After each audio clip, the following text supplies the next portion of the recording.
I think there is no need for delay. Maybe a bit. But how is... Damn, my cushion is like buttons.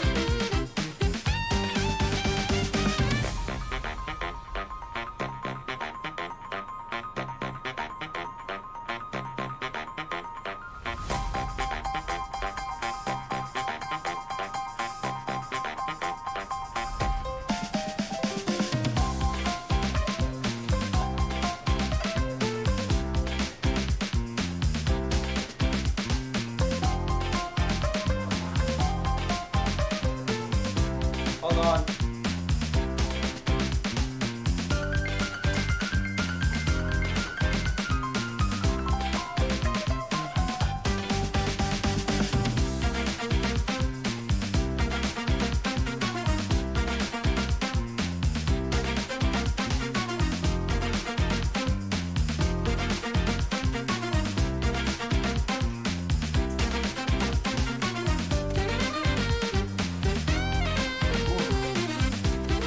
Good evening, or morning, or whatever time it is for everyone. What I know is, it is time to play, the story quest. If you haven't watched my first, the first part of the stream, you can go ahead and watch it later. I'm here now. You must pay attention to me, or not I will be angry. Alright. I will walk to the end with all your wills, no matter the cost. Oh my god, he's so cool! He's beautiful. My baby boy. More beautiful than I could ever have ever thought. My beautiful baby boy.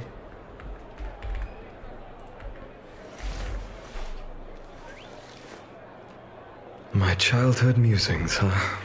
So naive.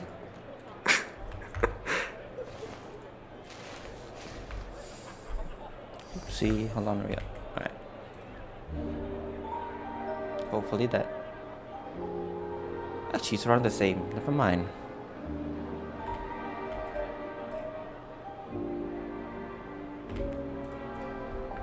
Just doing a bit of I really wonder if the resolution of the avatar actually makes that much of a difference. I don't really think it does much. It's a bit laggy, but I don't think it is more than it normally is.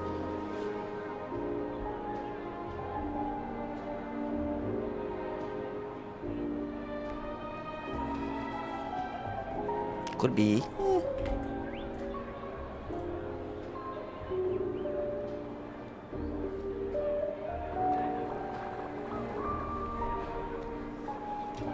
Maybe I will. I'll just lower down the resolution of the character just in case. I'm not making it 1280 720 though. I'm making it 16 by 9 because I will walk to the end. who likes 720p in there? Live to V2 like live 2D thingy. All right, continuing now. You continue using this team, I guess. Why not, right?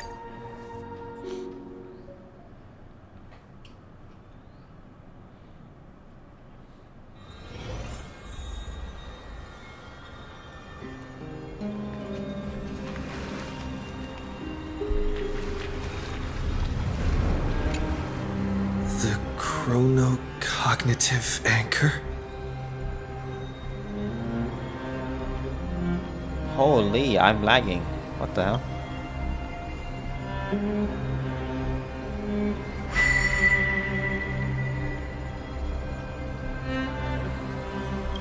Hold on a second.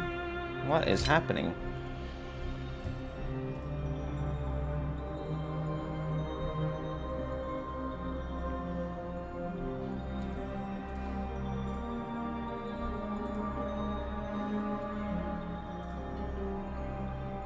Alright, I've turned this on.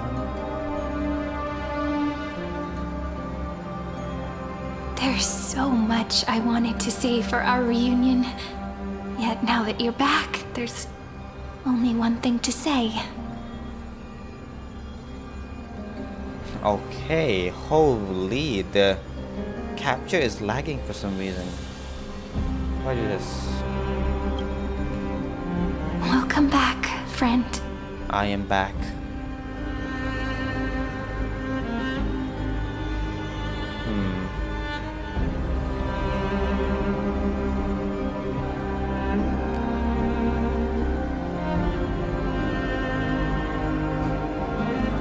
No, you know what?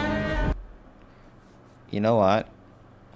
Wait, maybe it's probably gonna start back up at the same place, isn't it? It probably is. Oh, no shot. No shot. I have to go through this. My laggy thing. It wasn't the stream was laggy. It was OBS that was lagging.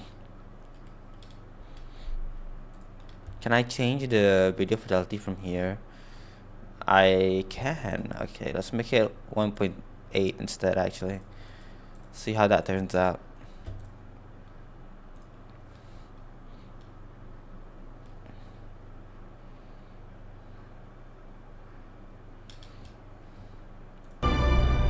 Okay.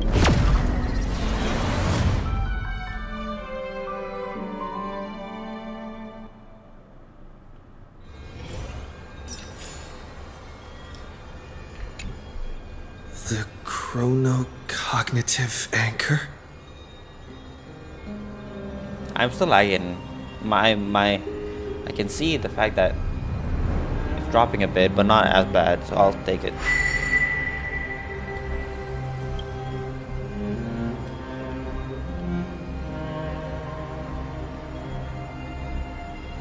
There's so much I wanted to say for our reunion. Yet now that you're back, there's only one thing to say. Welcome back, friend. It's been such a long, long time. What happened to the world while I was gone? You must be really confused right now, aren't you? So much has happened in Amphorius while you were gone. But don't worry. The Deliverer can't afford to be lost, no? Now, please follow me and turn the pages of time and hear the words everyone left for you. How I'll many tell you years the have story passed? of this 1,000-year journey. That way, it won't just be my memories alone. 1,000 years has passed already? Cyrene can't hear me?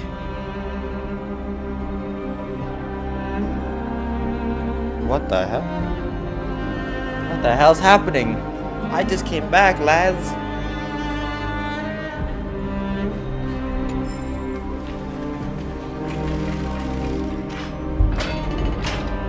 My gosh, gone here. This is not the time for you to be messing around, my beautiful luscious locks. They're not luscious, they're very old and dirty.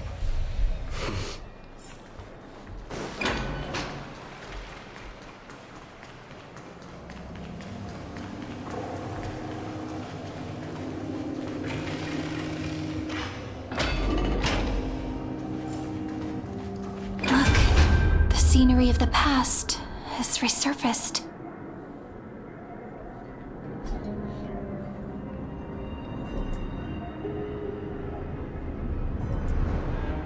Time flies.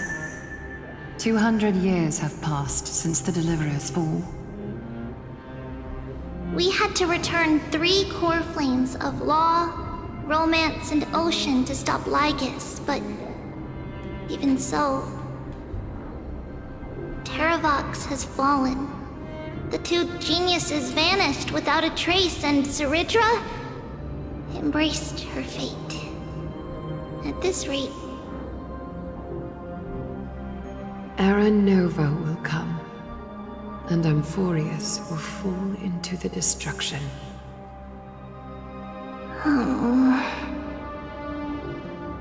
it seems the key to rewriting the end once again lies in the core flame of world-bearing. According to the instructions left behind by those two geniuses, we must get it into the Deliverer's hands, no matter the cost. But how? We need to find a way to hide the core flame. And we must buy enough time to keep Lygus at bay. About that, Rini might have some good news. She had that dream again last night, but the Titan's voice was clearer than ever this time. She said, "Pass the flame into the future." Is that a prophecy from Orynyx? She chose to side with humanity this time and hide one of her kin's core flame? It seems Amphorius' fate isn't sealed just yet. You're right. History has changed. Humans and Titans are both giving their all to keep this world going. Nice. Perhaps a relay across the ages is finally about to begin somewhere out there. Unfortunately, life will never go smoothly. Leiden's army is already at our gates, and their commander... that Lycurgus. He's right outside Akama. Light calendar 3960. Saridra, under the pretense of a campaign against Vagusa, sacrificed 500 Chrysos heirs to complete the trial of law. This tragedy shook everyone in Amphorius. That same year, Saridra the Imperator was assassinated, after which Aglaya the Goldweaver took command. Thus began humanity's second flame chase journey, a path hanging by a thread. Come, this way.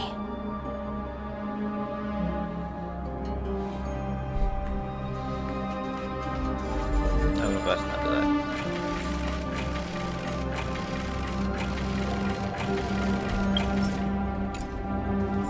Wait, hold on.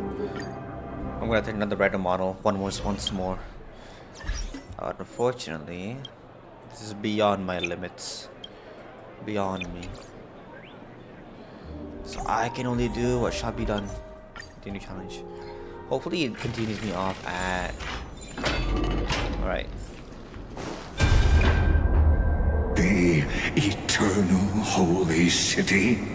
What part of that eternity ever lived up to its descriptions in poetry?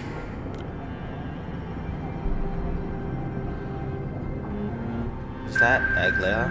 Aglaya? The Marmorial Palace lies in ruins.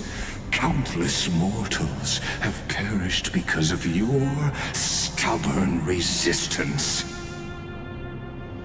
It's time you learned the cost of refusal. Now, answer my question again. Where is Kefali's core flame?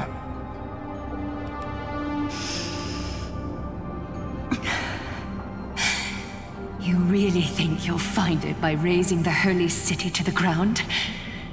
From what I see, all you'll get is dust and disappointment. Don't forget, you can't kill the Chrysos as mentioned in the prophecy because of law. I have never denied that. Which is why I now place my hope in the faithful citizens of Akama. Perhaps they'll give me what I seek in the echo of your screams. Now then, I'll be cutting open your chests and using your scalding golden blood to baptize the masses.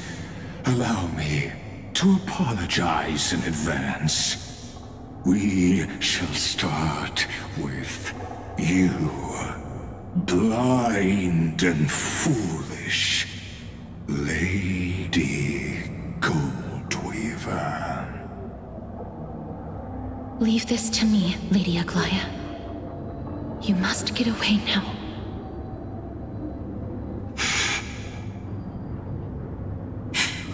No, Holy Maiden. I'm the one who must stay. What? His conspiracy won't succeed. Because Romance is ready to make good on their promise to weave an indestructible armor for Amphorius. Its name is Solidarity. You must escape with your life and carry word of my death to those still fighting, then keep going with them. Just as the Imperator lit the torch of resistance with her death, my passing will make this flame everlasting. Take good care of it, guide it to the future, and place it into the hands of our deliverer. 50 years later, Lygus led his forces again to Akama. He charged directly into the Holy City and razed the Marmorial Palace. History would name this battle the Third Siege of Akama. 90,000 brave souls gave their lives for Akama that day, including their fearless leader, Aglaya. Go forth, deliverer. Damn. I want to wash my glasses, but cut him.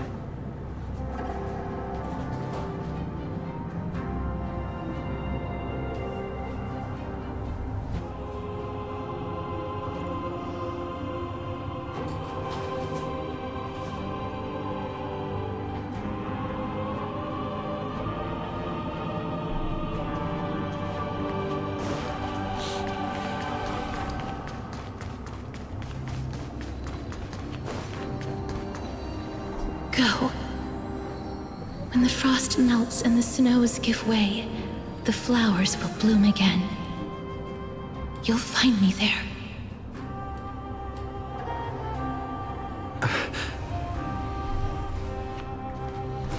Wife, where have you gone? So what you're saying is, Princess Homebuddy is never coming back, is she?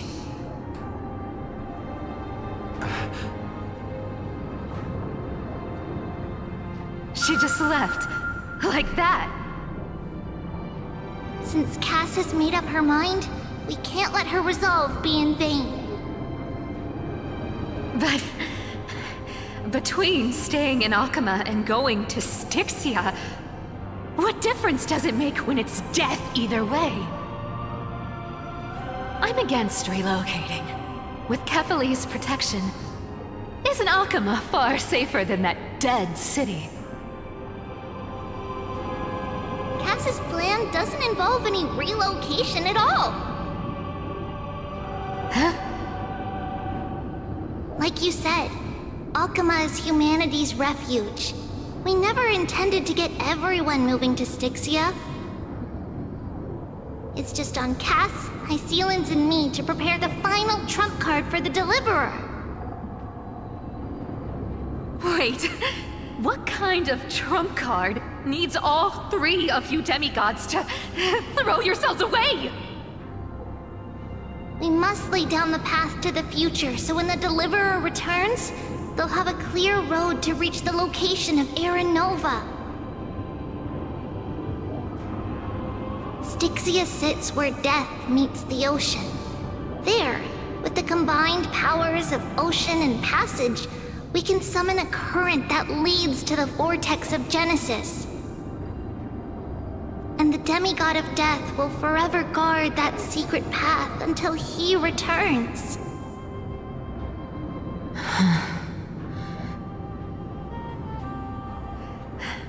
We all know Lygus will set his sights on the vortex of Genesis. That's exactly why we have to do this.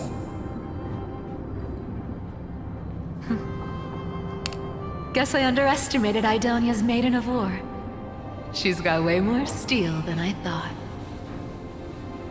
And Cypher, we need you to head to Castrum Kremnos as soon as possible. By any means necessary, forge an alliance with Strife. The prophesized Crown Prince has already been born. He shall become the new defender of Akama, protecting this land after we leave. You don't need to worry about that. I just came back from Castrum Kremnos. Only a step ahead of the news. Treeby, something's flying towards Akama, and it's really fast. Ah! What is it? It's a spear! It's the Kremnoans. Their king's already here. With the protection of the demigods Trebios and Cyphera, Akama endured wave after wave of warfare, though just barely.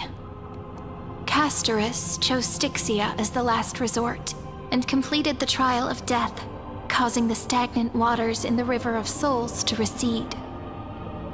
Soon after, Trebios departed on a long journey. That same year, the Kremnoan king Euripon, along with his son, Prince Midamos, joined the Alliance to safeguard the Holy City in the Battle of Deliverance.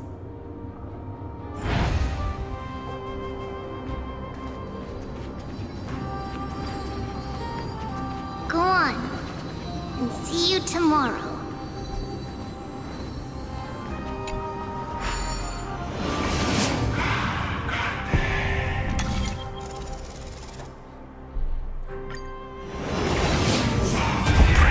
Apart buys this world even one more second. And so be it. I don't know what to say, honestly. I'm just too stunned to say anything right now. But it's gonna hurt a lot! Pain brings endless torment. But it can never destroy me. I believe that you were thinking the same thing when you stepped through the Gate of Infinity and jumped off that cliff.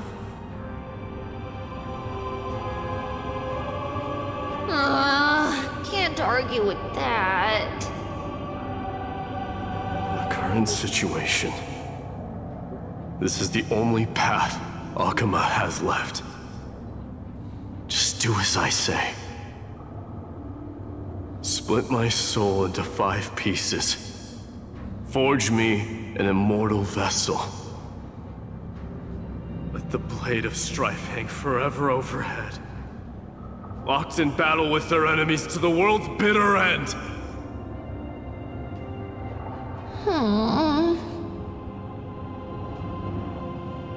There's no need to be sad, Lady Trebios. Haven't we already taken great strides towards that promised tomorrow? In this life, my people no longer have to drown in false guidance. Kremnos has washed the blood off its fate. Emphorius no longer needs a god named Strife. So let me shatter the former laws and turn the Lance of Fury back into a weapon that protects the world. We understand. By the way, can you do me another favor? The 7 sages from Grove of Epiphany are already en route. They'll arrive in waves to join the Resistance in a couple of days. Among them is a scholar named Anaxagoras. He has extraordinary insight and fears no sacrifice. This soul-rending ceremony wasn't just my decision. It was his counsel. His wisdom will surely be the backbone of Amphoria's survival. Watch over him. Carry on this everlasting flame for me. Through Anaxagoras' ritual, the demigod of strife split his soul into 5. Courage, honor, tenacity, sacrifice, and reason. Each sealed in blood crystal and cast into battle. The people held a 10-day funeral to mourn their fallen god king. And through his sacrifice, humanity was granted 200 years of peace.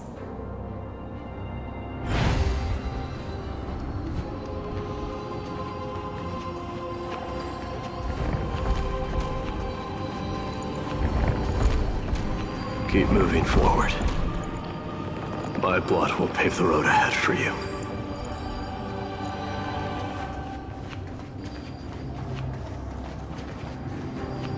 Keep moving forward, little Gray. See you tomorrow.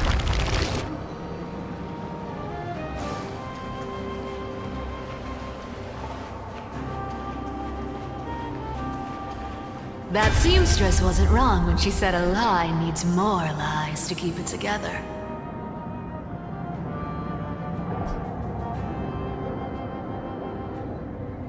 Reason and trickery. Never thought we'd be the pair to finish this final setup. Can't catch that Tin Man without your little slides. Besides, this is our last shot. Not the time to be picky, right? Don't oversimplify it.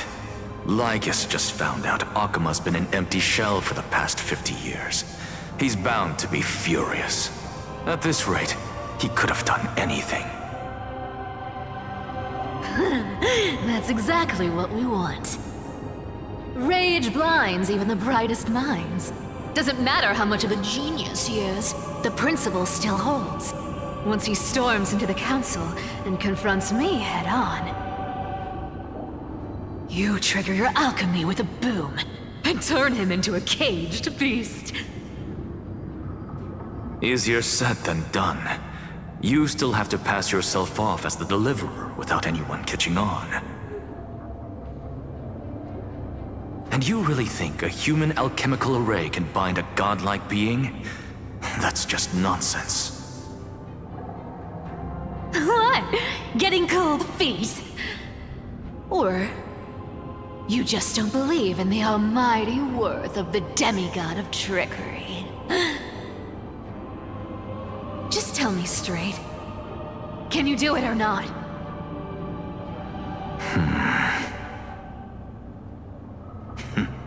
Of course I can. And it'll be child's play. But I've got 2 conditions. Since this is the final act, if we're doing it, we go all in. No half measures. Oh, I'm listening. First, shift the battlefield to the vortex of Genesis. It would be more convincing if the deliverer were to appear there. Besides, the vortex is cut off from the world. No place in Amphorius makes a better prison. If you pull that, wouldn't our deliverer have to face tank Lygus as soon as they come back? That clash is inevitable. All we can do is create more chances for him. And that's the second condition. The vortex belongs to Fagusa in the first place, remember? And there happens to be a demigod of ocean among the few survivors in the world. Loop Hycelan's in. Let her join the final act. I'll transmute myself into a Philosopher's Stone and embed myself into the formula. And when the time comes, she needs to shatter me and scatter that stone's ashes into the ocean within the vortex.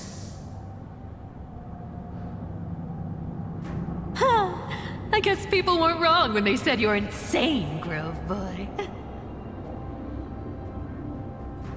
I've got no idea how to outwit a reclusive genius. But making an anti-Catheran suffer? The demigod of reason has 10,000 ways to do just that. And what I just mentioned was one of them. So what exactly does your formula do?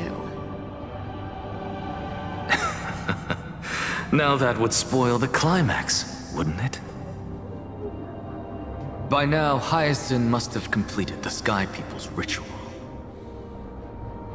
Since that Theoros loves a good performance as much as I do, let's make sure he enjoys our show to the fullest.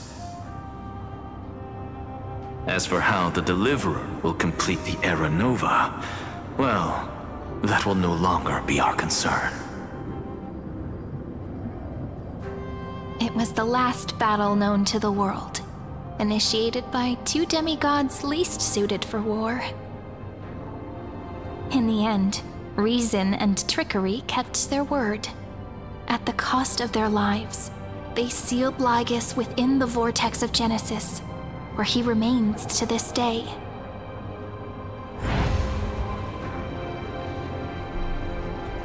Where is this? Go forth. Finish the greatness left undone. Where's this version of Finon? Quit This one. overthinking! Just run! Keep running. That'll be enough.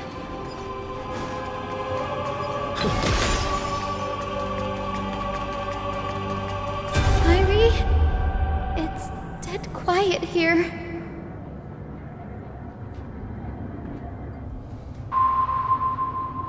Akuma will stand eternal. Miss Cypher's lie is crumbled after all.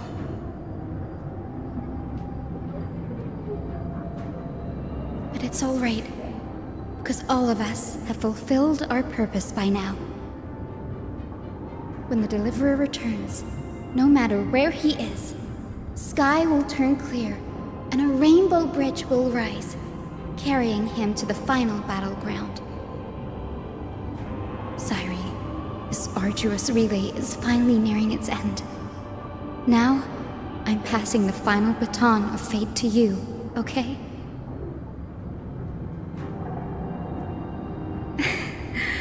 No, that's not quite right.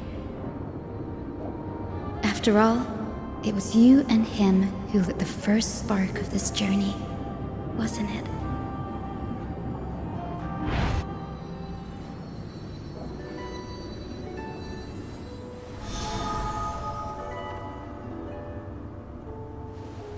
I'll tell you the story of this 1,000-year journey. That way, it won't just be my memories alone. And I'll share the moments I spent with you with everyone. That way, the path we walked becomes a memory shared by all.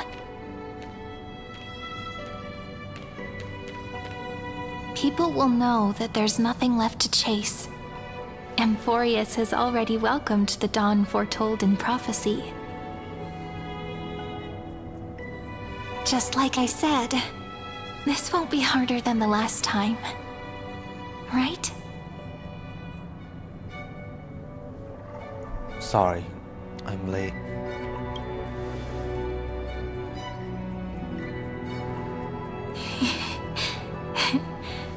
I wonder what kind of expression you're wearing right now.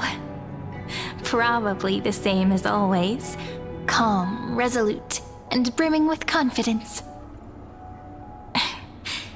If I have the chance, I'd love to see it again. Because it's really been far too long since we parted.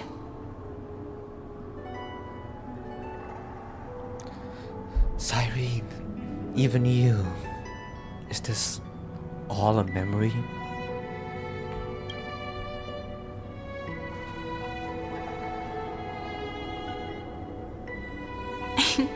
Someone as sharp as you must have realized by now that this isn't reality, but a maze of time. As the last link in the relay, I will return to the Temple of the Three Fates, tell Orynyx all of our stories, and bottle every page we've written into the little flask of memories. And then, may it set sail in peace, drift down the river of time along with the core flame of world-bearing, reach your side, and lead you back to Amphorius. Just like the first time we met, right? Even though this cycle has no demigod of time, time has always stood on humanity's side. This is the only way to make sure that the Era Nova won't happen before you return. And the only way I can safely entrust the completed final flame chase journey to the Deliverer's heart. After all, the new world will be born from your memories, and the protagonist of this story mustn't be absent.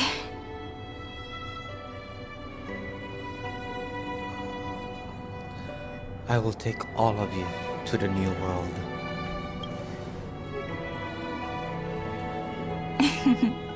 I believe you will never let us down, just like always. Do you remember when Finan sent us back to the beginning? When you and I got separated? But in the end, I returned to you, carrying all that we've been through. That's what memory is. It may wear down and fade in the river of time, but it never truly leaves. When that hidden corner of the heart is stirred, the past returns even more beautiful than before. So don't worry. Let the 33,550,337th Flame Chase journey become part of you too. I've gotten a lot better at it with the experience from the last time. Next, you will head to Styxia and find the Vortex's entrance guarded by the demigod of ocean, before charging toward the final battlefield.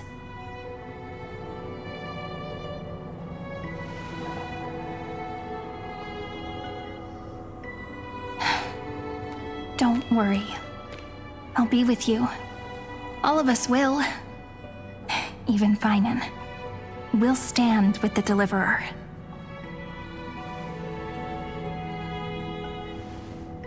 So say a short goodbye, then set off, just like we promised at the start. Toss away all unnecessary worries and troubles, and bring our smiles and determination into tomorrow.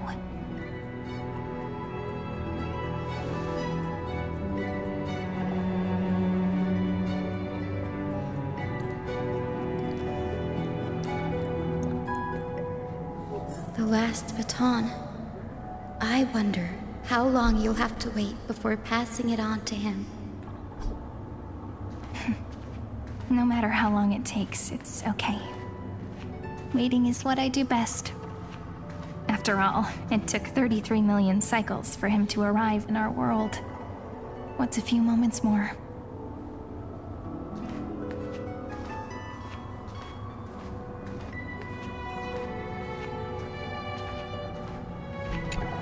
Draw your blade and embrace your destiny. Sairi, what if you wait and wait, but that hero never arrives?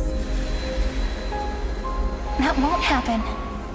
Because I know that no matter how long it takes, he'll definitely return to this place. We can't let him down.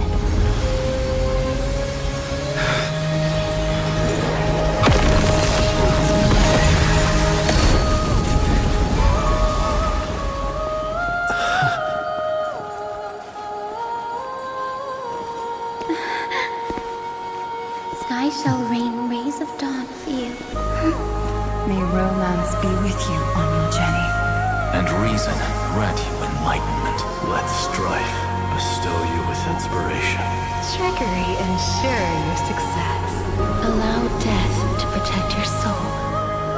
And at last, let passage point the way forward. While time will remember the Trailblazer's journey.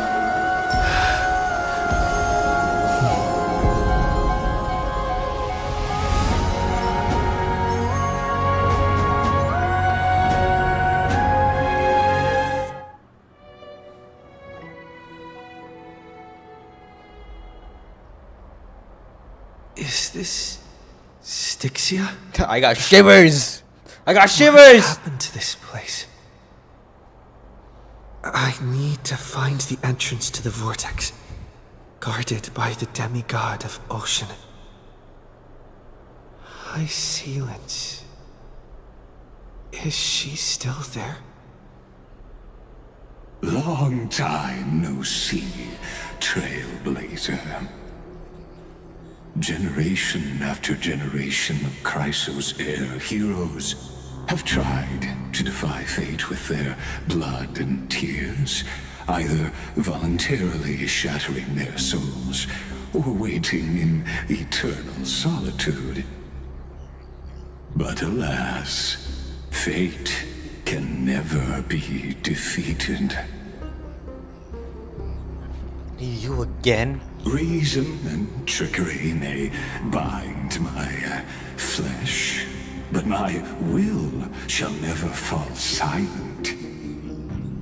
So the demigod of ocean, the Dux Gladiorum High Sealans, sought to bring me into a fantasia with her voice and drown a genius in slumber. But alas, it was all a hopeless dream. That warden fell before I did, due to erosion of time, while her prisoner remained unchanged. And yet here you are, bound to this place. True. I can't leave this place, but what of it? You should have heard of this fable. In a shadowed cave lived a people, imprisoned from childhood, and chained so that their legs and necks are fixed, forcing them not to look around at the cave, each other, or themselves. Behind them is a fire, and before them loomed the stone wall of the cave. The flames cast shadows, while the rocky surface threw back echoes. To them, that false play is the whole world. Yes, I'm trapped in the cave, but I know it's all just a fleeting illusion. I don't struggle in dreams. I wait. And now, my deliverer has come to defeat me and save this world that never owed you anything. Oh, you'll need to awaken the singer here and unseal the prison called Vortex of Genesis. You'll be the one to unshackle me and bring the cave crashing down. Of course, I don't mind waiting a little longer. Let me guide you through this next illusion. One last memory from that prison warden. I hope you'll watch the stories of this fantasia closely. Logically, the deliverer must see the world for what it truly is. Emotionally, this memory captures the fate of everyone in Emphorius better than anything else. Only by feeling it for yourself can you understand my point of view. The meaning of destruction. Spare me the cliche. To your unshakable resolve, I salute you. But before we step onto the final stage, let me ask you this. In the spirit of that fable I told you just now, can the prisoners in the cave learn to see the shadows and echoes for what they are, and stop mistaking them for reality?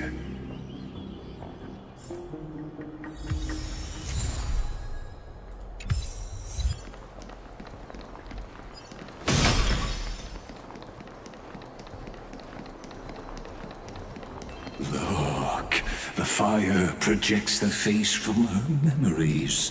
An actress, upon the stage of this play.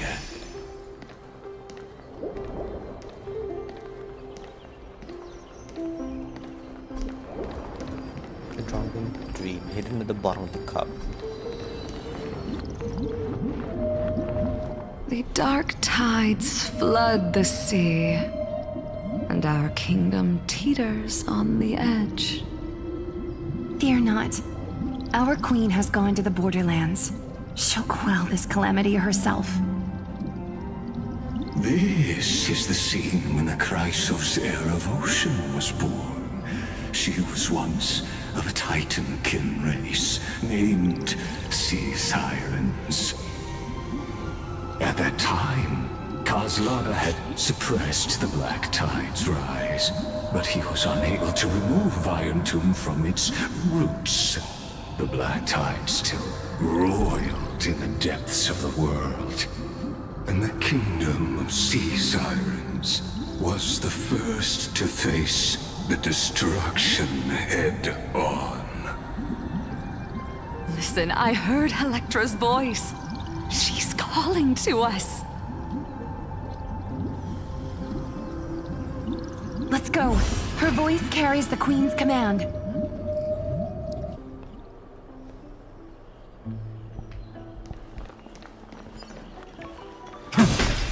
To keep the Black Tide from threatening the ocean, the Queen gave her all, body and soul. Born of the queen's chalice, she bore the deepest blessings and inherited supreme divine power. Nectar brewed in the womb by God. I am Electra, the first song.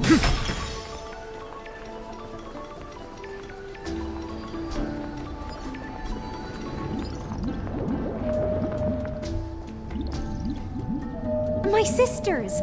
You're finally here! Of course, Electra. Your beautiful melody drew us here. Electra? Her true name is Electra. This is a reflection of her former self, clinging to the past with aching defiance. The Queen summons us. She must be near exhaustion. The Black Tide will soon enter our borders. Then what do we do? Will our seas fall to darkness and terror as well? Don't worry. We shall lift the chalice in her stead to catch the Black Tide, and stand together to safeguard our realm and its people. Such tiny Titankins, thinking they can stop the tide of truth. How naive. And that naivete is the root of all suffering.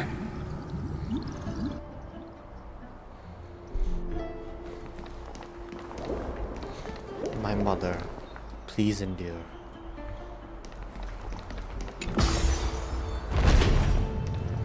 The Queen's palace lies just ahead. Even her once graceful form is now tainted and drowned in dirty mire. Why do you loathe the Earth Titan? Can we switch to one that has Trailblazer in it actually? This one.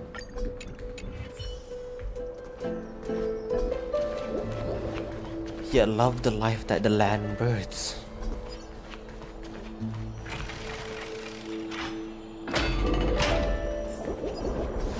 To protect their feast, you're willing to swallow the Black Tide. Let tears return to the sea.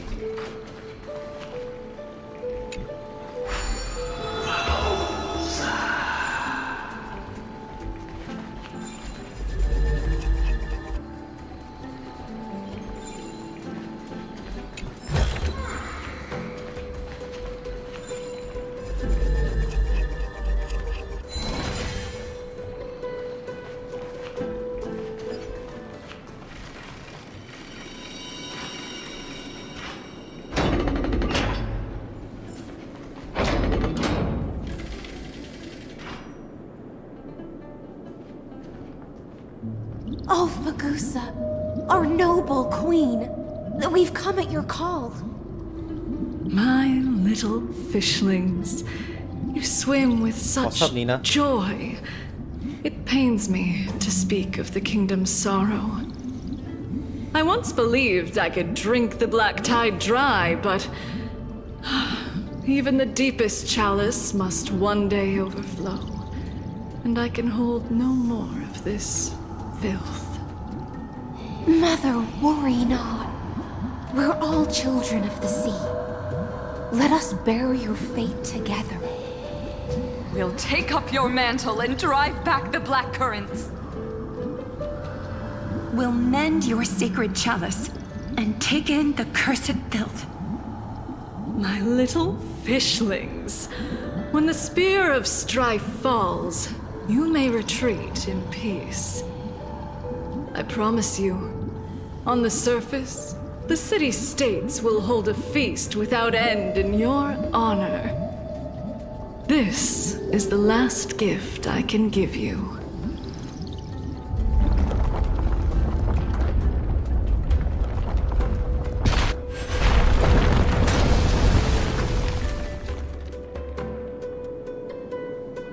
The hell happened? Fagusa sank into the abyss.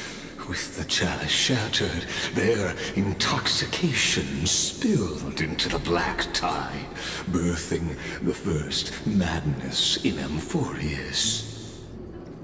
Sea sirens followed one after another, hunting for the Titan's fragments, until their flesh decayed and their bones crumbled, all for the promised final feast. I've been playing for an hour, almost an hour now. But tread It's not, it hasn't been that long. carefully, I could have stopped for it the stage earlier, but I've ahead been is busy. crumbling with age, just like her shattered fate. What's up, Nina? How's your day been? How's your day been doing? Objects stop in time will not immediately return to their original form when the rewinding process is interrupted. Instead, they will pause in their current state. Await the feast, leaving a promise for a grand feast. Stop the black tide, she shatter into 10,000 teardrops. Let the fish seek dreams, if only we could shatter the sense of time. Children.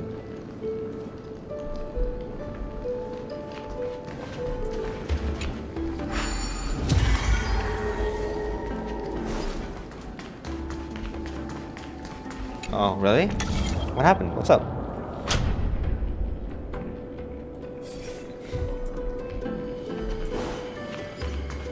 What happened? Anything? What good stuff happened? Ooh, a book. The Imperator War Chronicle. I should really go collect these little things and all round them out. Yeah, I never end up doing it, so... The chrono vessel is a temporary ritual tool crafted by Onyx priests with various sizes and styles. Breaking the chrono vessel will pause time in the area around it. Oh, really? Damn, my bad.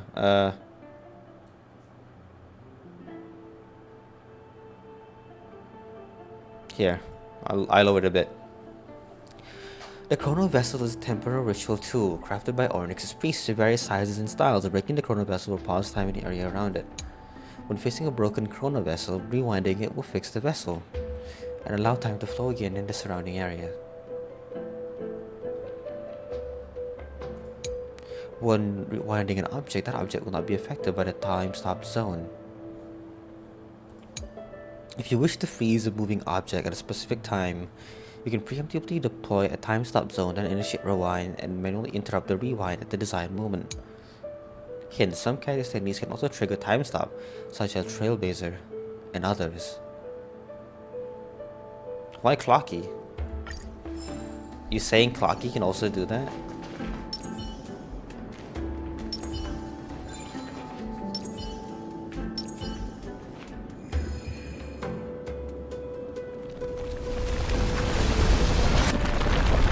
The chandelier is still giving way. Maybe the chrono vessel nearby can help? Is it still too loud now, Nina? Now that the game The game was in the menu, so it was a bit quiet then. A chrono vessel. How do we get there, though? Is my question. Oh, we break this. Okay. Wow, is that a JoJo reference? Do I play other games? I basically play every Hoyoverse game. And I play some competitive games though, too. Wisdom far surpasses even the bounds of reason's model. Oh, I thank you, Lygus. I know we're supposed to be enemies, but thank you for the compliment. 6 years feast. Can't get through. Looks like I'll need the miracle orb nearby. The sea sirens. Alright, I'm in. Wait, I haven't played any comp games recently. I've been mostly busy with like uni work, but right now, these days, I like usually play chill games. Cause like there's a game I bought recently called Little Nina's Adventure. No, it wasn't Little Nina's. It was Little Witch in the Woods. That I've only played a couple of hours, but just from the I love the art style. It's very fun. I love it.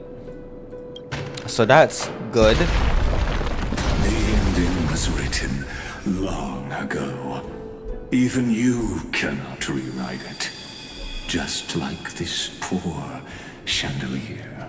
And also, I was thinking of buying a new game. Because I've been waiting for this game to get on promo. It's called Cult of the Lamb. And I've been waiting for quite a while now for it to get, not that long, but I've been waiting for a bit for it to get a promo. This is the their mother raise their cups. So now that it's on promo, I was gonna buy it this morning, but then somehow the bank app just didn't want to function this morning, and the being some line dance along, and so I was gonna buy it after the stream. It's a Cult of the Lamb is like it's a roguelite basically. It's a dungeon crawler roguelite. So it's kind of like Hades in a sense. I also bought Hades. I've played it quite a bit. I still haven't finished it. Same with Hades 2. I bought it even in I know it's still in early access, but I bought it then, and I still haven't even touched it. Electra! So I really should be playing that game Fiends first. have gnawed my tail. I can no longer swim to the far seas. Electra! The black sludge has soaked my fins. I can't dance with you anymore. Damn. What about you, Nina? What kind of games have you been playing?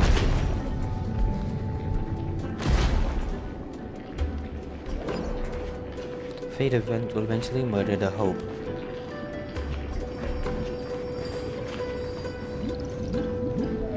Sisters, don't give up. Remember the Queen's promise of a feast in the city called Styxia. I haven't forgotten. It visits me in dreams every night.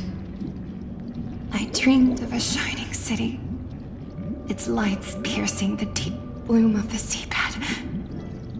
I dreamed of children placing garlands on our bone holes, and poets praising the sea sirens for shielding the world. But what a shame. We can go no further. Please, sing to the humans for us. Sing of the deep sea's legend in our place. Feast. Song. Electra. Damn.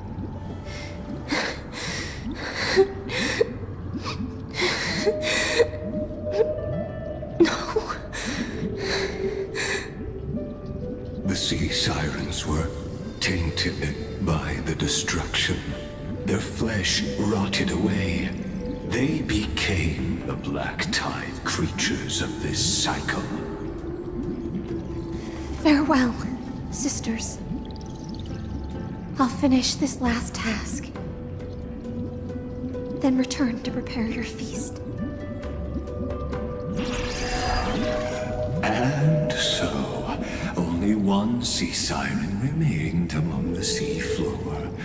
High sealands, swimming alone to the seas, burying her kin, and searching for the fragments of the Chalice of Plenty. Though most of that journey was in vain, why not use the power of time to leap ahead toward the journey's end?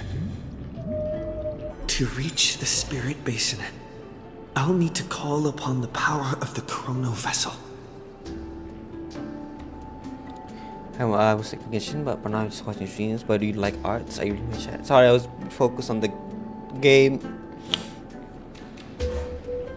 It is a story quest, so I really like this the current story quest. I'm focused on it.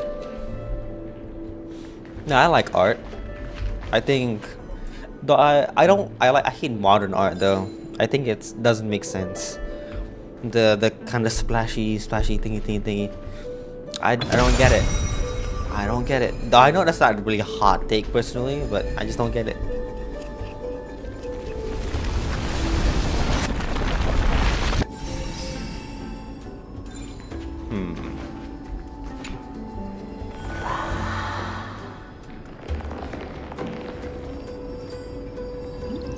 So you've never played Star Wars before, Nina? Oh, revived mother, my sisters are gone, only I remain. The Chalice of Plenty is whole again. The Lance of Fury emerges from the River of Souls, and the gods reclaim their duty to hold back the Black Tide. I am freed from endless toil, and now walk toward the rites at Styxia. Let's see when he's well, yeah, the Lance of Fury, just...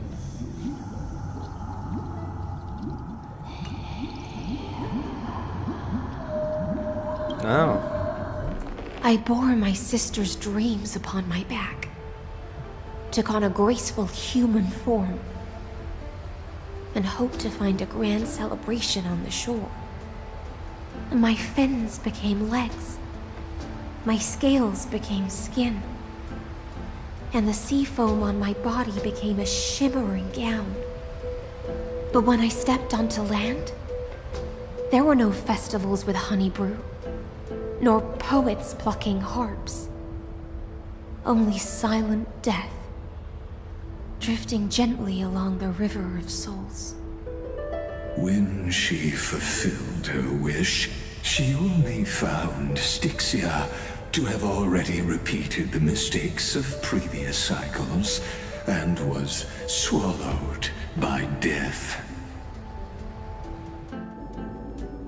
Hopes and promises are nothing but the foam of dreams. I am a sea siren, a vessel born to contain the tides. Now that my task is done, and the promise is broken, A house of how lies. am I to go on? In a world drowned in shadow. Fusion, pain, nihility. Fagusa, my noble queen. She evaded my questions with drunken stupor. She told me a grand feast awaited me in the surface world. So I wandered lost, groping through the dark.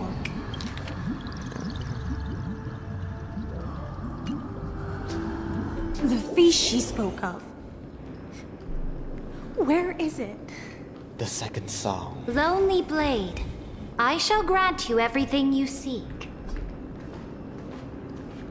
I hope this isn't a self-promo, Nina. I will ban you. Because it's really sounding like a self-promo on the Dasky battlefield. I saw fire.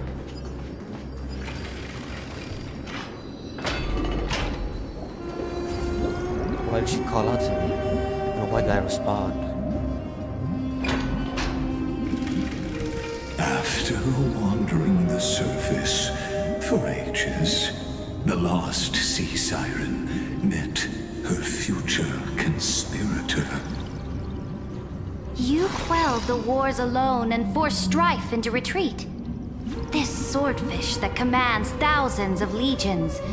Whom does she serve? It's Saridra. This was the moment they met. Yes, Saridra, long before she became the Imperator, was already burning with ambition. Sovereign who follows prophecy. I am no one's sword. I am just a wandering fish, seeking clarity through bloodshed. Then how about letting the sword dance for me? And letting the violin sing in my name? Tell me, what is it you seek? All I want is a feast where I might belong. Such a demand is trivial with the Sovereign's authority. I'll grant you a banquet worthy of conquest and comrades to toast beside you. At night, you must offer me your heart. My heart? Yes, a loyal heart that will generate no betrayal. You were deceived by gods and drowned in the ocean's darkness. But now, I will lead you forward and be your light. My light. So be it, noble monarch. The law you proclaim shall govern my every breath. So be it, noble monarch. I am simply becoming someone else's vessel once again, and accepting a duty given to me. And thus, in her hollow drift, she finally found a new purpose, like sunlight piercing the deepest trench.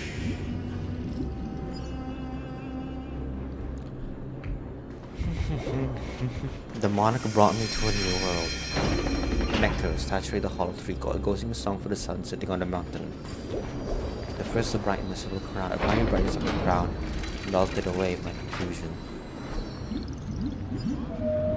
Noble monarch, I've cleansed the foulness from the road as you commanded. My blade, you've helped me ascend and take the crown. Ask, and you shall have your reward. What I desire is the same as before. A feast. Look! I've prepared you a grand banquet. The finest honey brew and tributes await. Fish are drawn to light by nature, for the deep sea knows only gloom. Now I found a flame. It may scald and burn, but it's the only light. Come, let us join the feast. Perhaps the path forward lies hidden among the revelry.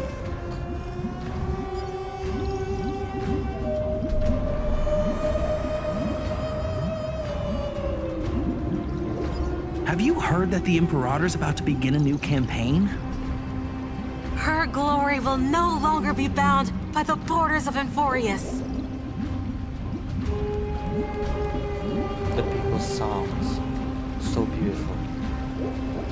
They intoxicate me.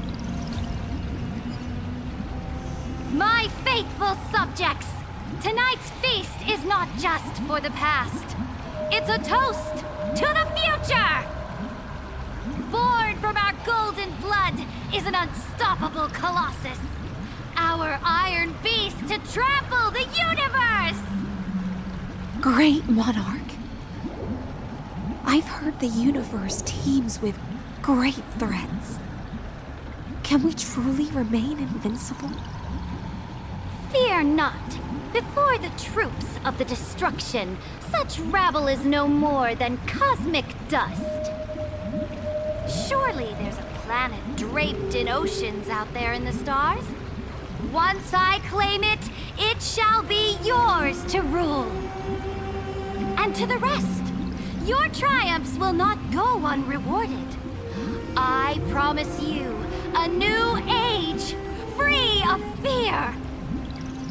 Now, raise your that's cups clap. to our conquest among the Sea of Stars!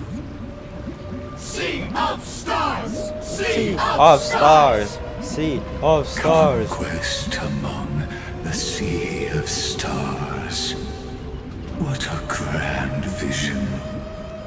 Yet, to the Siren Knight, only feasts still stir her heart. Come now, join me. Witness the end of this futile dream. Where's the way out of this illusion? The third song. Come quick! Let's celebrate together! I've saved the finest brew! Come taste it with me! I'm willing to drown in her ambitions. To drown in the liquor of dreams. The monarch subjects are alongside me, dancing to me as if my sisters, speaking to me as if friends. Noble knight, you are truly a blazing spark. It is my honor to share this banquet with you. Noble Knight, you have earned victory with your blade, and you have every reason to revel in this moment of triumph. Let me pour you a glass of honey brew. Noble Knight, with the Sovereign now enthroned, this triumph is yours as much as hers. Let me raise a toast to you. Noble Knight, your strength is boundless. Lead us to conquer the universe, and let us toast to that vow! Then drink we shall. Raise your glass. In the deep sea, I never knew what fire was. But when I set foot on land, the first light that I saw was the flames of war, lit with golden blood. It scorched my fins, made me feel pain and desire, hope, ignited wishes. an unprecedented hunger. A hunger that flickers in every hero's heart. So bright, yet so blinding. Look! The monarch herself has taken her seat! Hear that? The court sings her praises! Come!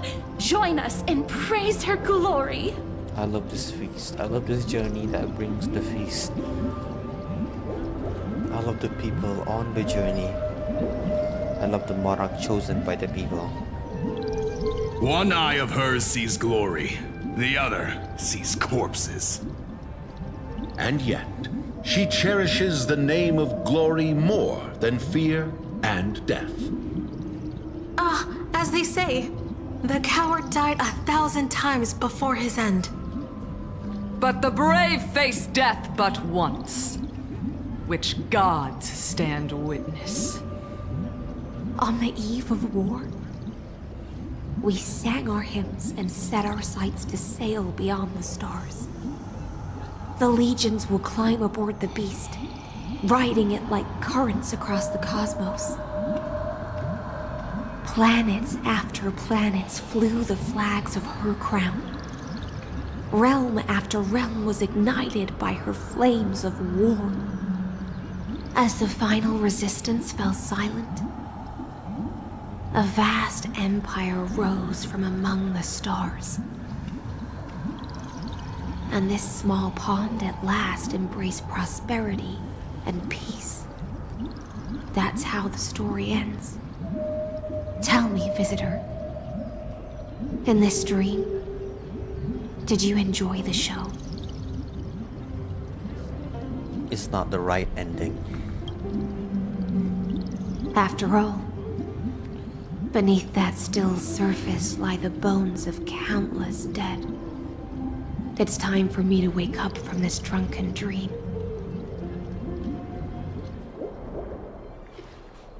Indeed, I have long known.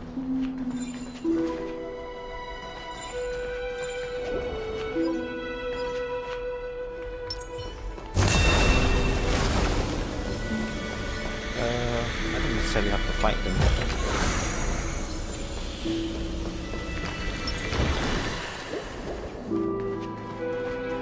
The Imperator is dead! The Imperator is dead! The Imperator is dead! My fire is dead. My heart is dead. People once cheered for my ascension. And now they cheer for my fall. The cosmos. The battlefield that I cannot reach.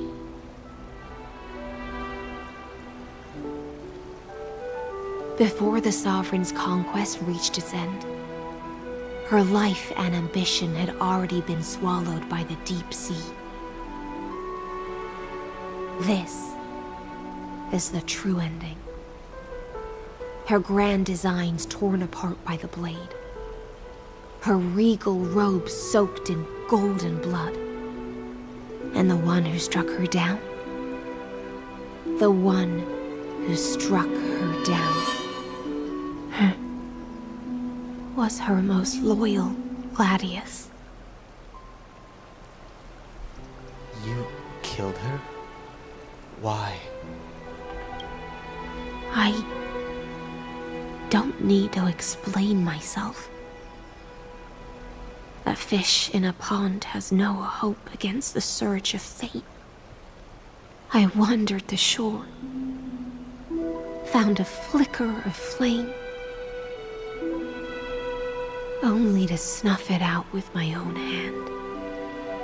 I don't understand.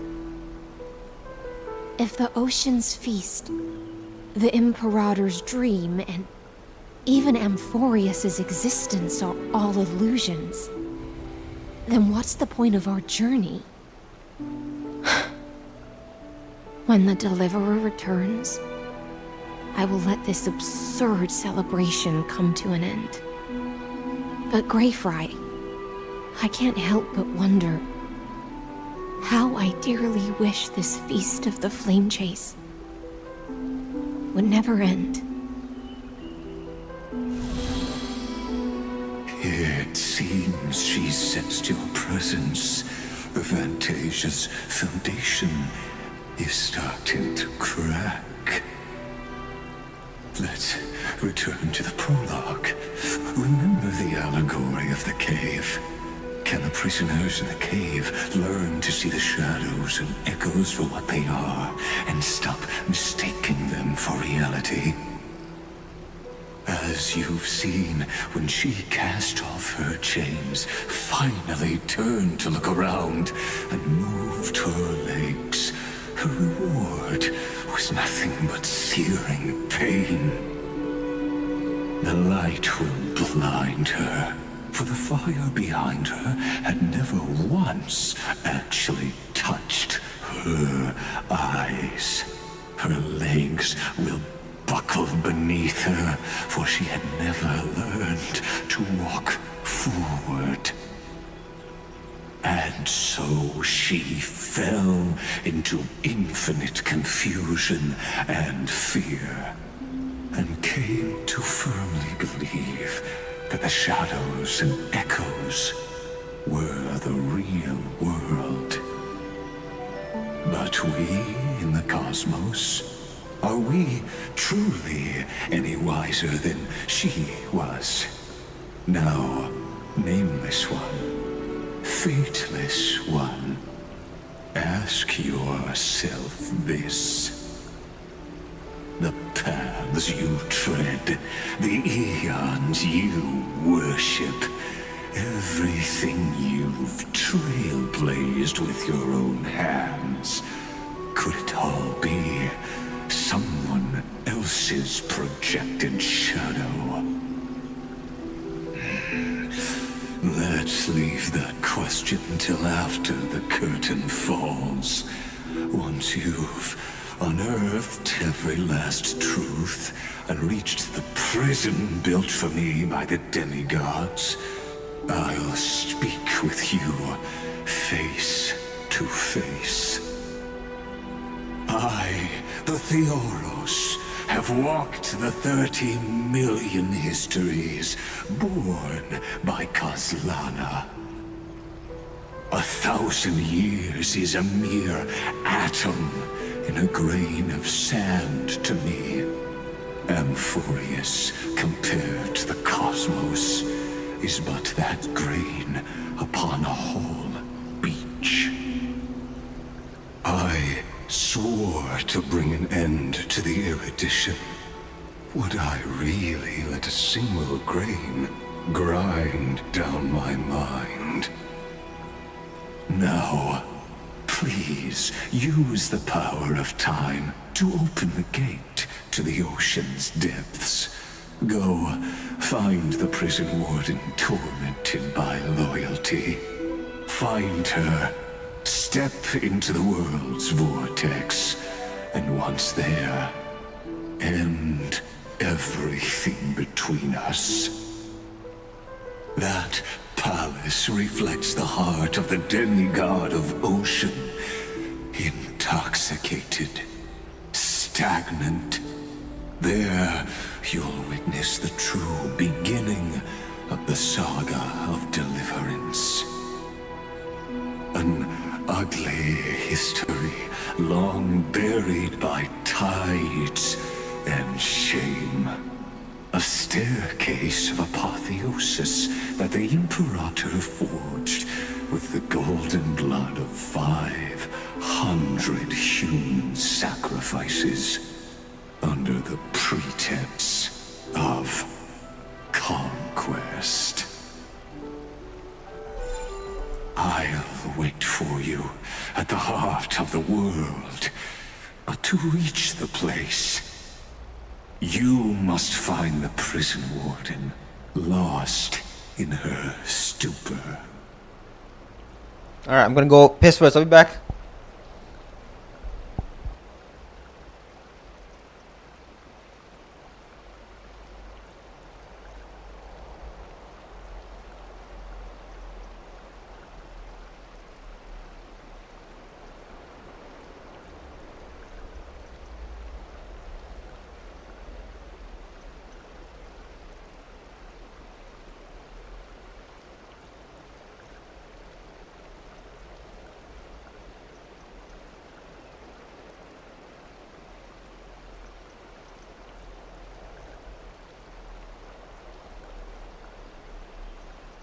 I am back.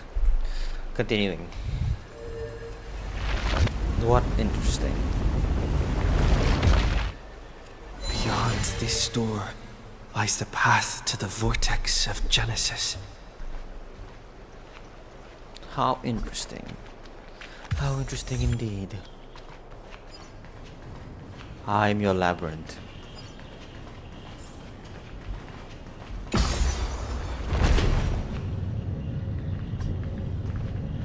Now step away from this false banquet.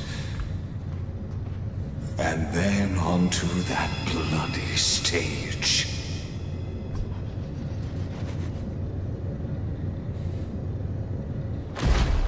Let the beginning of the end begin.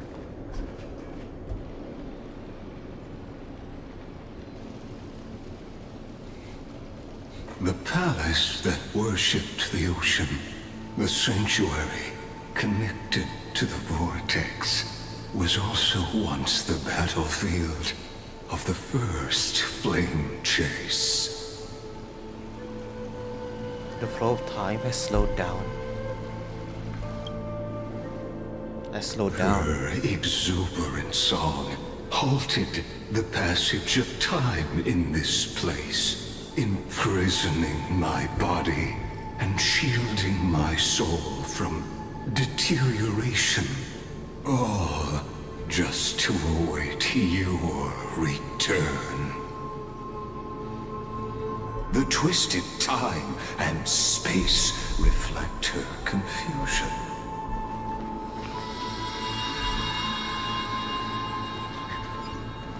It's the Deliverer! And so, the Imperator's crimes were veiled.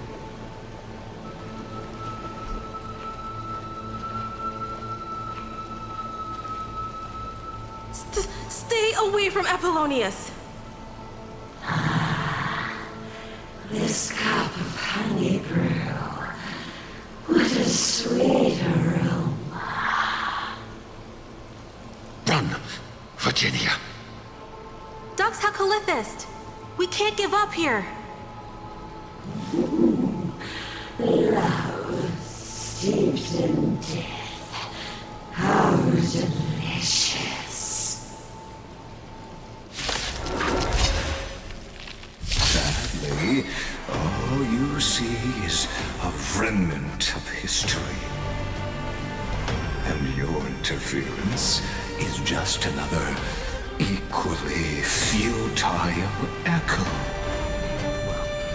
I'm not in You know what? Wow, it's a quite hurry anyway. whatever. Oh, it's fine. That hurts a bit. Life is not so fragile. Trust me, we can do anything! Wilt here. That hurts a bit. Breaks Embrace a new life. Only one way, right? Oh, isn't it? Fighting the West Blade. Away we go!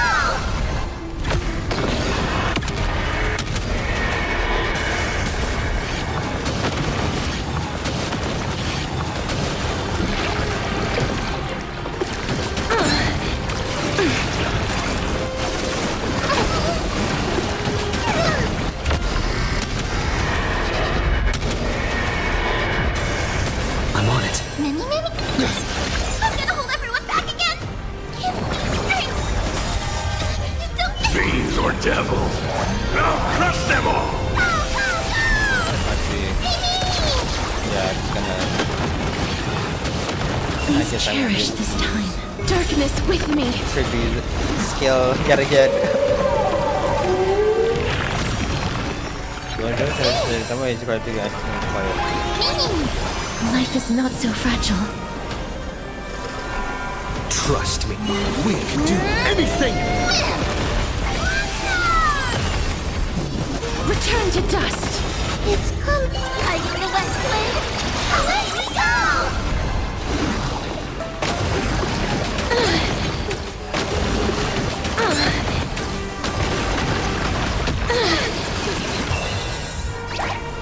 Delivering warmth!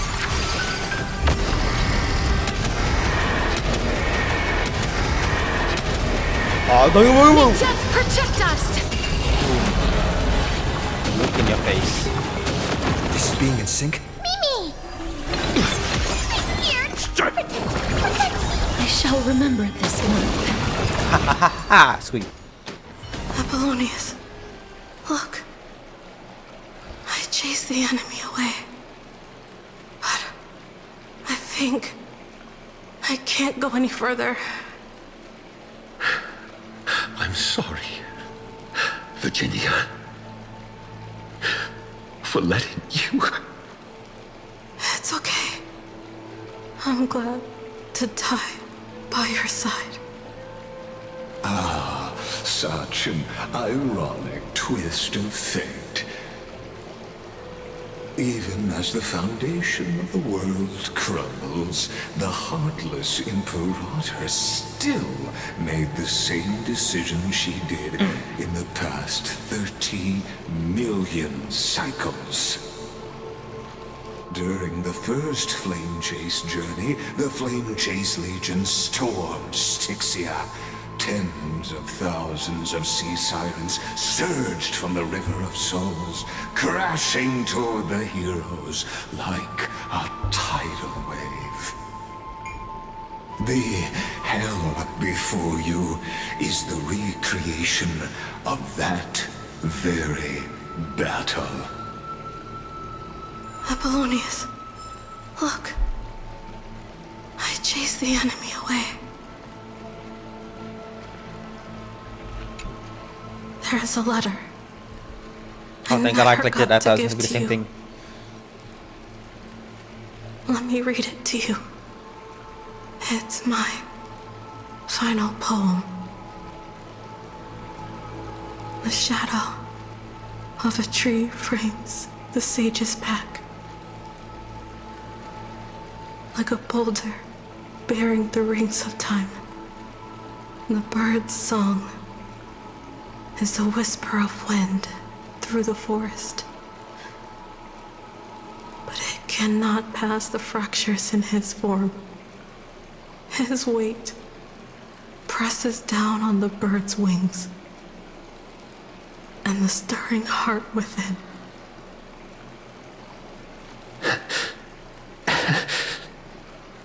I always wanted to tell you. You look beautiful when you read poetry.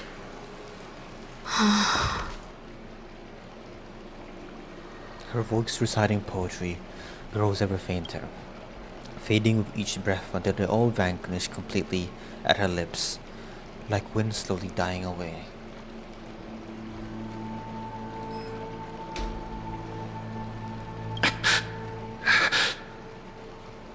Virginia, see you in the new world.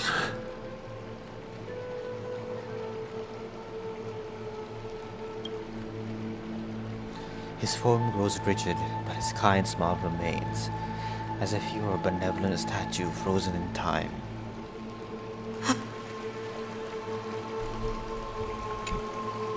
There they lay side by side for the first time, never to wake from this dream again.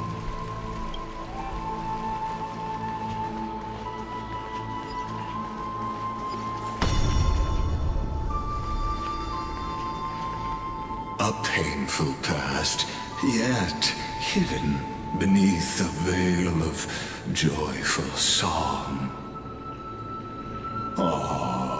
Two discarded data clusters waiting for someone's return, it seems. Relive the history, then pass through the temple's waters and come to my side. Screw you, I guess. Just saying. I just have to keep saying it a couple of times.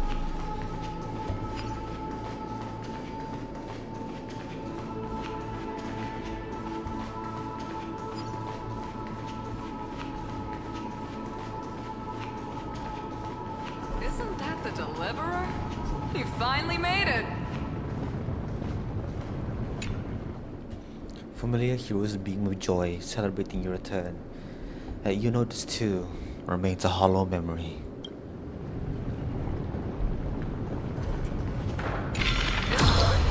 What a wretched way to die. The Flame Chase Army, devoured by warbling fish, never saw it coming. Look, the cruel Imperator and her Knight Commander, the pitiful Warden. What a perfectly matched duo of test subjects. Their hands drip with blood, golden blood. Raise the bridge and cross the river of fate. This path of the prisoner is far from over. Imperator! Imperator! Did you see my gallant deeds, Imperator? Imperator! Imperator! Did you see my gallant deeds, Imperator? You fool! How could you still not get it even now? With her schemes, do you think she'd ever let us end up like this by accident? She knew how this battle would end from the start!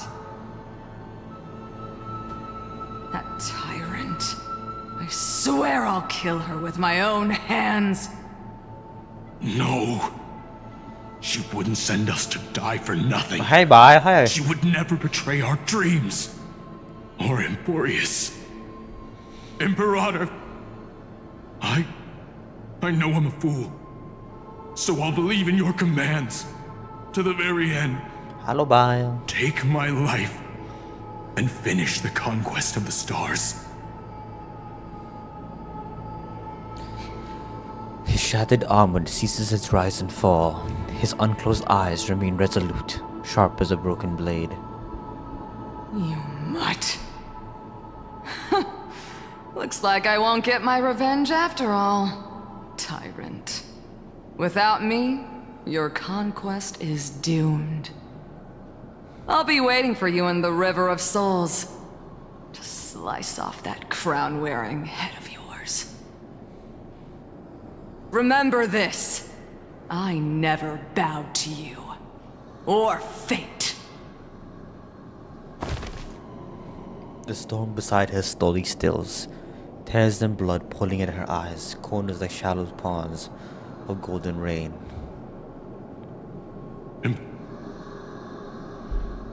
How you? I'm doing good, Bile. I'm doing good. How about you? How about yourself, Bile? How's it been? It's been a while since I've been in BC.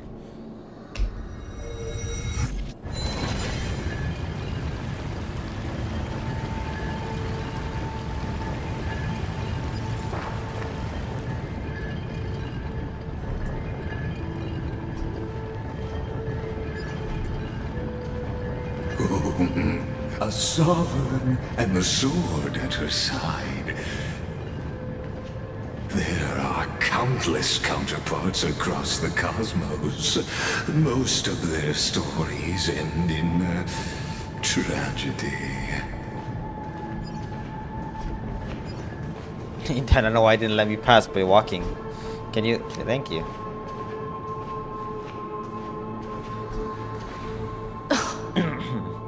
Imperator, why did you? You're here, Dux Gladiorum. You ordered me to seal the sea route and handle threats from the rear. So why didn't you wait for me to return? Why send the vanguard ahead and let them die in vain? I get you, bro. I get you. No, you're wrong. Same. It's the same for me. Their golden blood won't be spilled for nothing. The other dukes have paved the road for me to become the god of law. The trial of law? You never spoke of this to anyone. What is... The one who wishes to bear law must purge this world of its curse, and offer the blood of the accursed as sacrifice. I pondered long on what Talantin meant by blood of the accursed. Then, I found the answer. You, I, and every Chrysos heir summoned by the prophecy are the accursed ones. Just like that arrogant Theoros said, our golden blood is the agent of destruction, the antithesis of the world's fate. Dux Frigoris, Dux Brumalis, Dux Helcalethist, their fate was sealed at that moment. Dying on a glorious campaign was the final gift I could give them. You speak as if they didn't die because of your cold-blooded schemes. Was their loyalty meaningless to you? Losses are a constant on the Flame Chase journey, among which even life itself holds little value. If a subject marches to war without that conviction, then yes, as you said, shallow loyalty means nothing. And what about my loyalty, Ceridra? You sent me away under the pretense of guarding the rear. Was there any shred of humanity left in you? Because you still have a duty no one else can bear. Only you can uphold Fagusa's divine authority. The choice is yours now. cast off the chains of loyalty and drive those blades through my heart. Or stand with me and sever the ocean's last breath. If you no longer share my vision or believe in the new law I seek to weave for Amphorius, then go on and end me. The Imperator of Amphorius may be ruthless and cruel, but never a liar. When I say life itself holds little value, know this. I am ready to sacrifice everything for the ambition to conquer the Sea of Stars. Now you've seen it.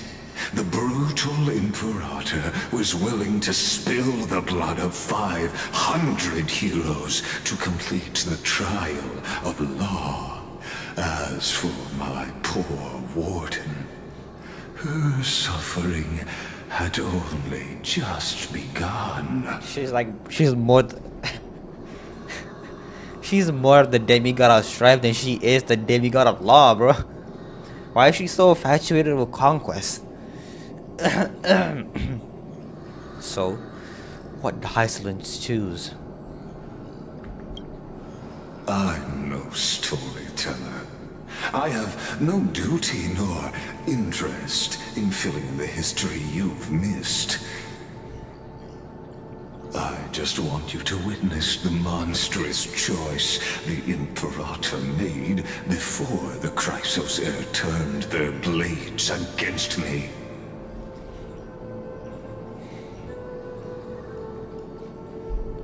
They're knowing. Why are you showing me this?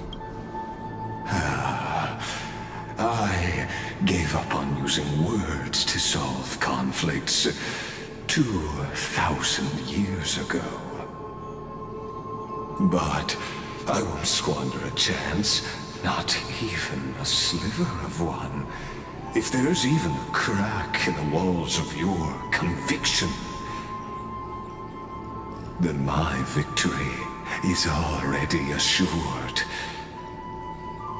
Now that the past is settled, let's turn the page and bring time back to the present. And dive deeper still, until we reach the very bottom of the abyss.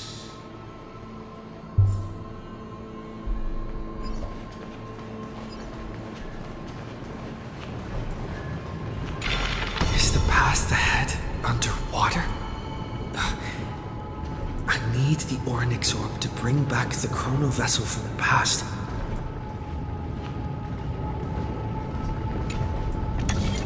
Shatter the vessel of time, and let this stagnant pool start to flow again. Just like the broken fate of Amphorius. Have you played through this quest yet, Bio? Leads to the vortex. Hurry now. The time of our reunion draws near, Deliverer. This hidden gate leads to the vortex. Hurry now. The time of our reunion draws near, Deliverer. Okay, what the hell was that? Couple of weeks ago? What? Are you saying I procrastinate in playing my Hoyover story quest? And no, I would never. Cruel journey.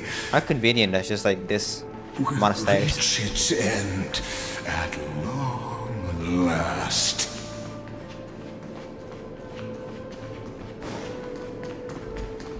Yeah, I would never miss out on my Hoyover story quest in any game whatsoever.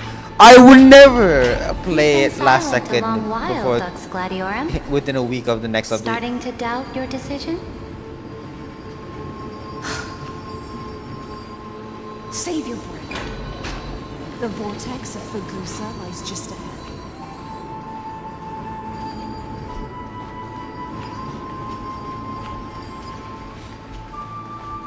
Oh yeah, have you played the newest Genshin quest? How was it? If you have, how was it? Just give me a rating. After the trial, there's nothing left between us. So you'll stop swimming toward the stars, Dux Gladiorum? I was always a creature of the sea. The stars in the sky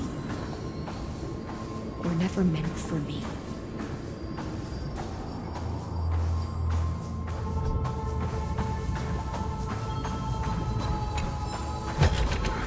They sure made beautiful landscapes. Too bad they made it so beautiful my shit could barely run and I own a 4060. Look, a gravestone. But whose name does it bear? I'm assuming it's every crisis here. I haven't yet. I might take a break from the game a bit. Understandable. I have two ones been burned out by Genshin Impact. 1, 2, 3, 4, 5, 6. 2, 3, 4, 5, 6, 7, 8, 9. Anixa, High Solens, High Sage, Ceredra.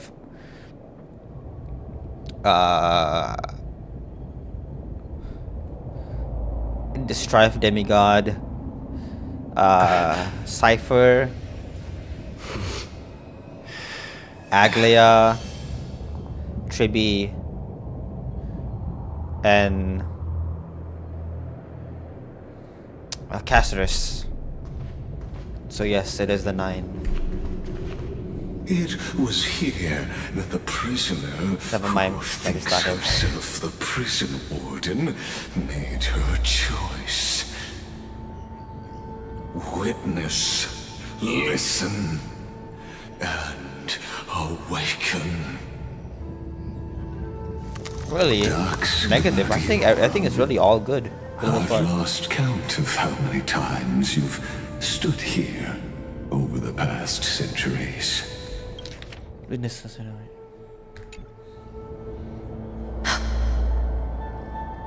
You talk too much for a prisoner like Kyrgyz. Two geniuses who defied law and all the Chrysos heirs who sacrificed themselves in this cycle worked together to chip away my strength. But you, can never affect my will. And as long as my will remains intact, I am free. So it reminds Don't me get of that ahead of yourself. Metal Gear of Vengeance. I still have ways to The chain your Senator. divine soul. Please, do surprise me. But I'd say your mission is nearly done here, isn't it? Oh, it was here you gorged out the core flame of ocean from Fagusa's body. It was here you and that Imperator both completed apotheosis, becoming pillars of Euphorius. And after that, you drove your blade into her heart, a loyal subject turned regicide, a demigod committing deicide. Or so the history books paint that tragedy. I wonder if that's actual words. Or just made up But words. if that's the Deicide. truth, then why, after 1,000 years, are you still here, guarding the Imperator's grave? Still bound by loyalty?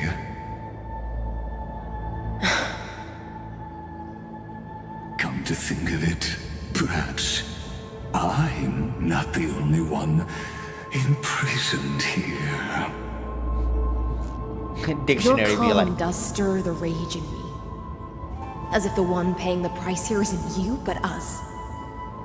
The ones who lost everything. That's only because I've waited 13 million lifetimes for my vision to be realized. Countless millennia. Loneliness never once showed me its fatal side. In fact, for a prisoner of the cave, it's more like an old friend. One that helps me think. But you're different, Dux Gladiorum. Loneliness has crept from the silent depths, sinking its claws into your mind. Bit by bit, it's peeling you apart. Will you regress into one of those lost mad sirens? Oh, what a shame that would be. You're right, Lycurgus. Loyalty, curse, the fall of my kin, and this endless waiting. These shackles are too heavy for a fish that cannot perceive any light. I can't break free of the whirlpool that's pulling me under. Nor do I have the unwavering resolve to force myself to wait for that person's return, as everyone hoped for. Oh, deliverer from beyond the sky. My executioner. How much longer until he arrives here? Or will he ever return? I don't know. And I doubt anyone does. Then, what will you do?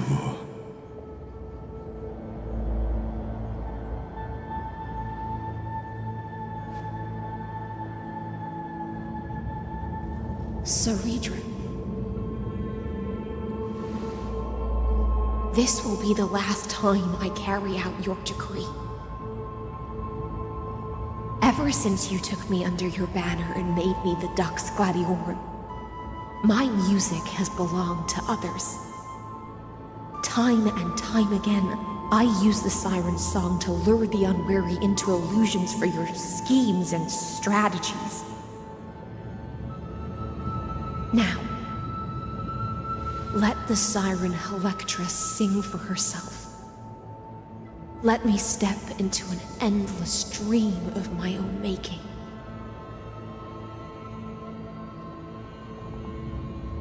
Oh, great ocean.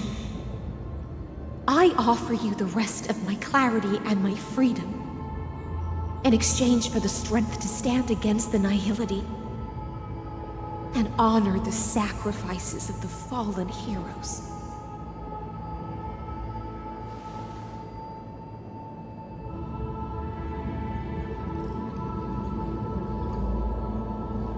Greyfrine, deliverer from beyond the sky.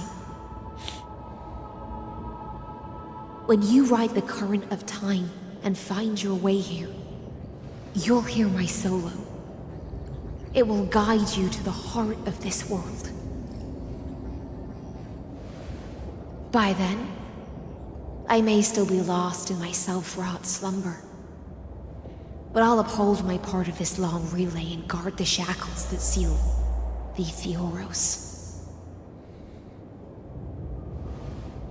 Do you still remember? To awaken someone from a siren's voice, you'll need Fagusa's honeydew.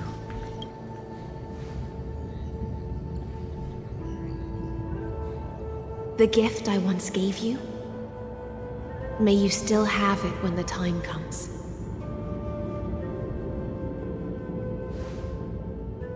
When you return, please pour that honey brew upon this grave. It holds the story of all our struggles and sacrifices. May you see it one day. The prelude Amphorius wrote for your return, carried forward through a 1,000-year relay.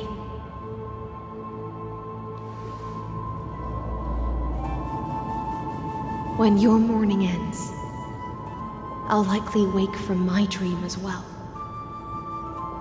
Then, follow the trail of echoes and find me.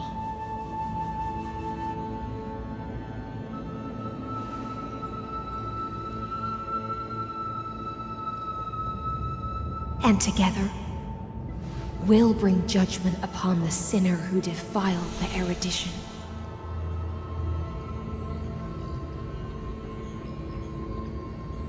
At long last, 33,550,336 cycles and 4,931 years later, Amphorius's final curtain is ready to fall. The shadows within the cave gave everything. Yet all they did was mimic life outside its walls. A futile effort steeped in sorrow. Enough! They were no shadows.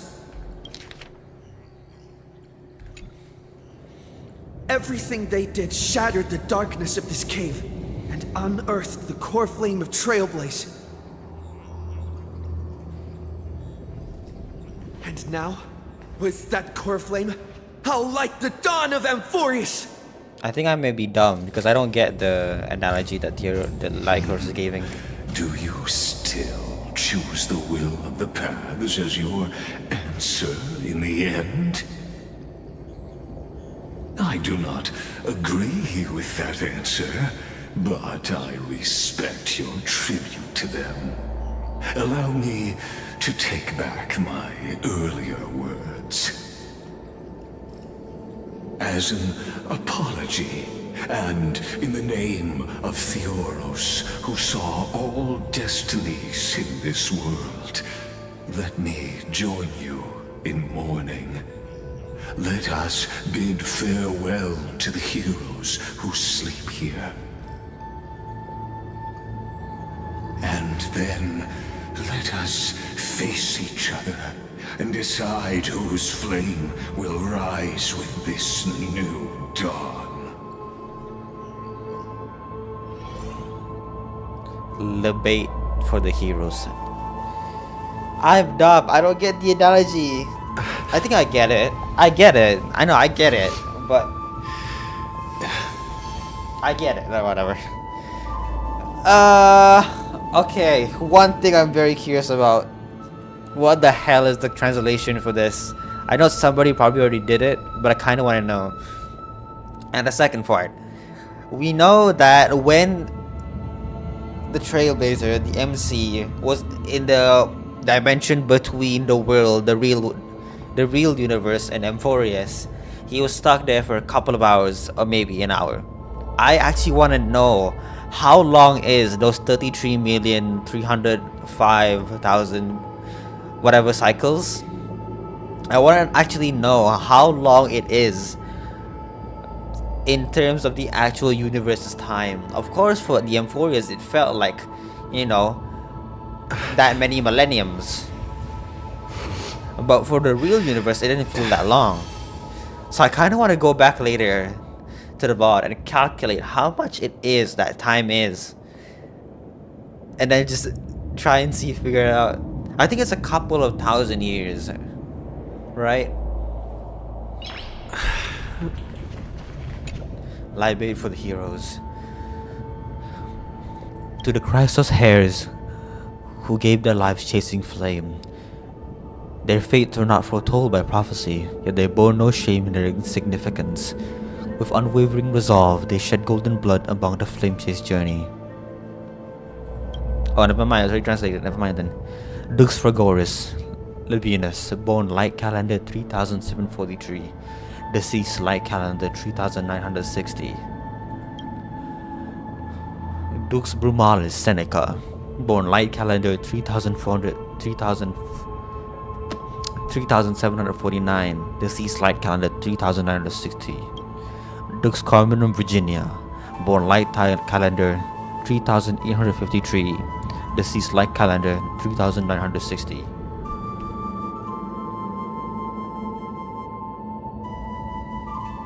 Sorry, I sneezed. Nox Helcolitus Apollonius, born light calendar 3704. Deceased light calendar 3960. At the end of the long epitaph, Saavedra the Imperator, the demigod of law. Deceased light calendar 3960.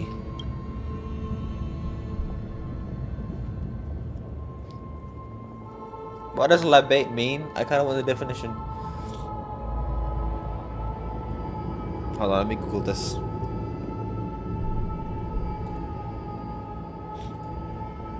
A labate definition means to pour a liquid, often wine, as a sacred offering to a deity or more. Okay.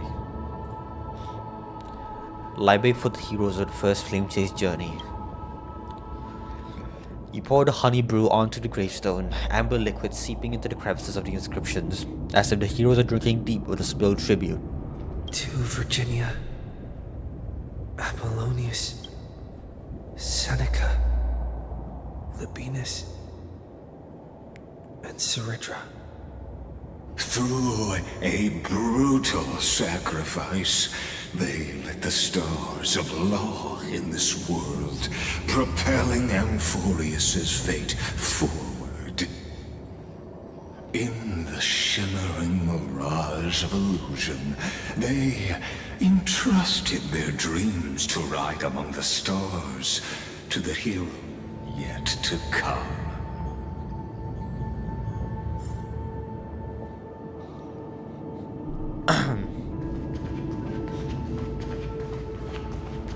Labate for the demigods. Oh, so this one is the demigods. To the Christos heirs who gave their lives for a new world, their fates, as foretold by prophecy, are to be born whenever the world needs them, irrespective of how time and space may shift, all to fulfill their duty and answer their calling. Terravox, the demigod of Earth, born approximate 2,000 years before the light calendar system. Deceased light calendar 3961. Aglaia, the demigod of romance, born light calendar 3860. Deceased light calendar 4029. Castorus, the demigod of death, born light calendar. Deceased light calendar 4123. Mydamos, the demigod of strife, born light calendar 4071. Deceased light calendar 4284. Tribios, the demigod of passage, born light calendar 3720. The last piece of a deceased in light calendar 4295. Wait, who lived the longest then? So, Tribios. No, never mind. Let's go increaser. Cyphera, the demigod of trickery, born light calendar 3942. Deceased light calendar 4534. Anaxagoras, the demigod of reason, born light calendar 4065. Deceased light calendar 4534. Hyacinthia, the demigod of sky, born light calendar 4297. Deceased light calendar 4602. At the end of the epitaph, a line left unfinished. Electra, demigod of ocean, born light calendar 3860. Deceased light calendar. Libate for the heroes of the second flame chase journey. You tip the chalice once more, the honey brew bathing the stone like the golden blood upon the demigod, forging destiny through its purifying flow. Saridra isn't here, right? She's at the first flame chase journey. Margalea Casters, my name is yeah. You never met Terravox. To Aglaia, Tribios, Mydamos, Castorus, Anaxagoras, Cyphera, Hyacinthia. In a relay spanning 1,000 years, they stood against enemies far beyond their strength and won A bitter victory through what seemed like futile resistance.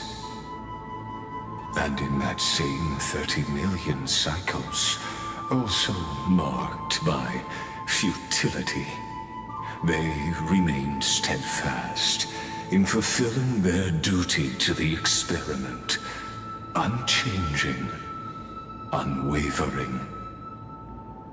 Let this be the end of mourning the fallen.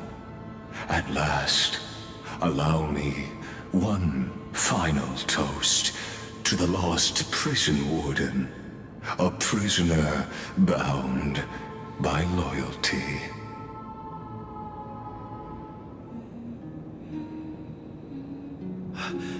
That voice... could it be?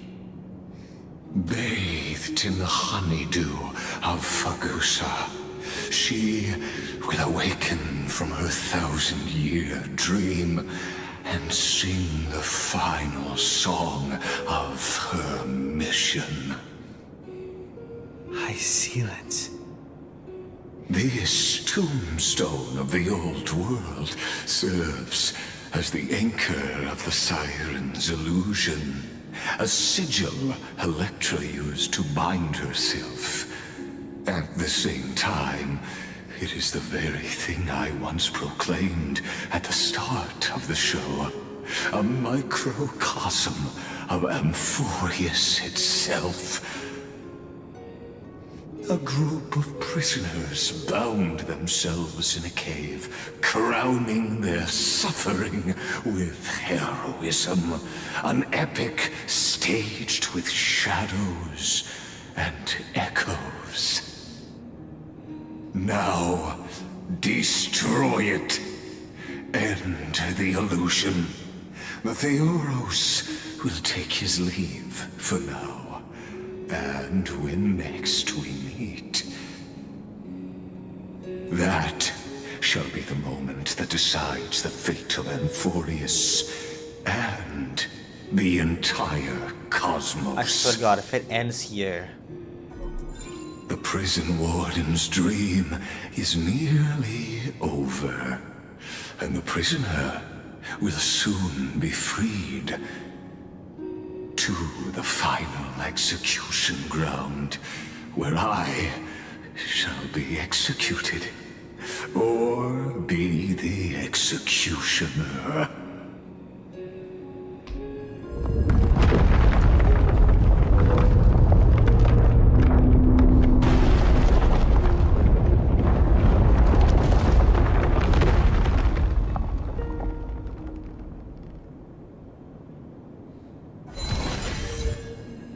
Shed all golden blood for the past.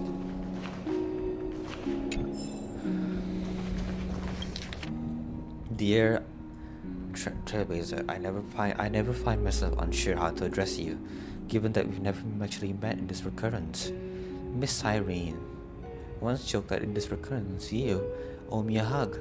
I find it quite embarrassing at first, but after descending into another realm and enduring the long passage of time, I've begun to envy the version of myself who would eventually meet you, and started hoping that little silly little Deb might actually get paid after all. Or forgive me for my sentimentality. Another realm is more beautiful than I imagined, yet also more desolate.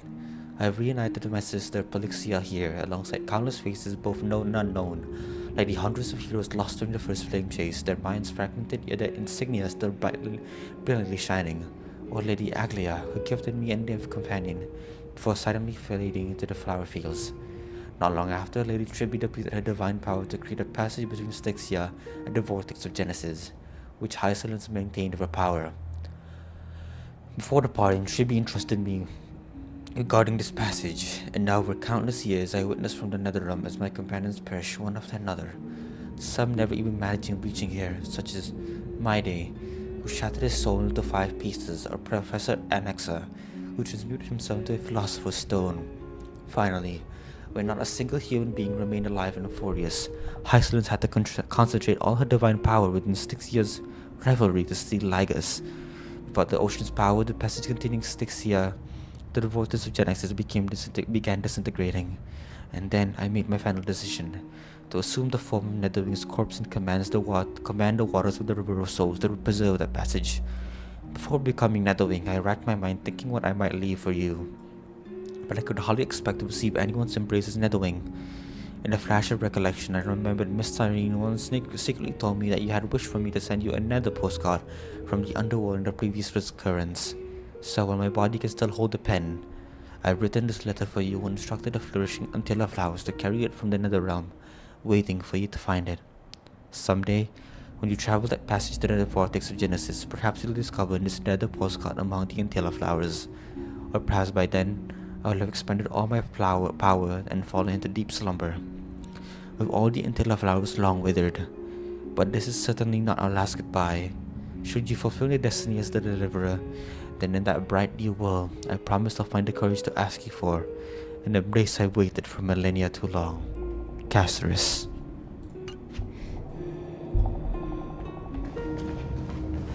This world and I shall halt here until we meet again.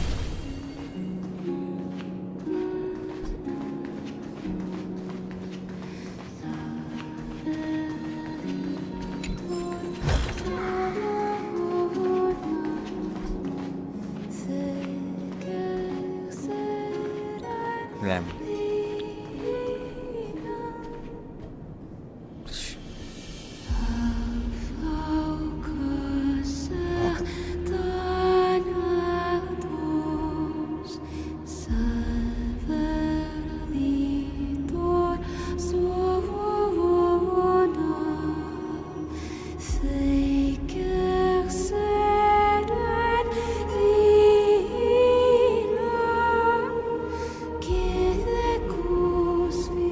The last demigod.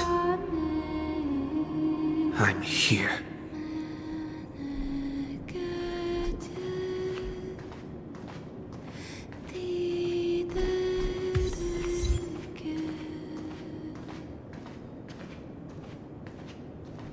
Damn.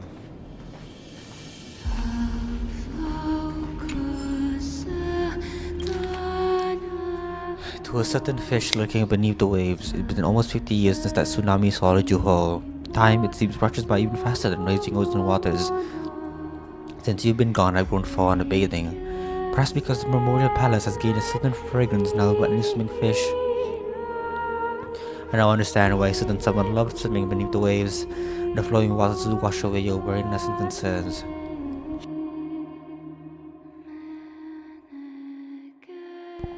Sadly, certain melodious sounds no longer grace my ears. It's your fault for always humming tunes beside me, making it impossible to appreciate other singers' performance. What a crime to deprive the demigod of romance of enjoying the beauty of music. I wonder when you'll ever make proper amends.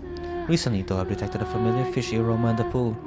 I can tell your longing as a demigod has been quietly visiting the place, hasn't it? You obstinate fish. If you miss me so much, why not leave those desolate dead waters and meet me again? I perfected the divine power of romance, and my creations now resist both ocean and blade, but I've yet to find worthy guests to wear them.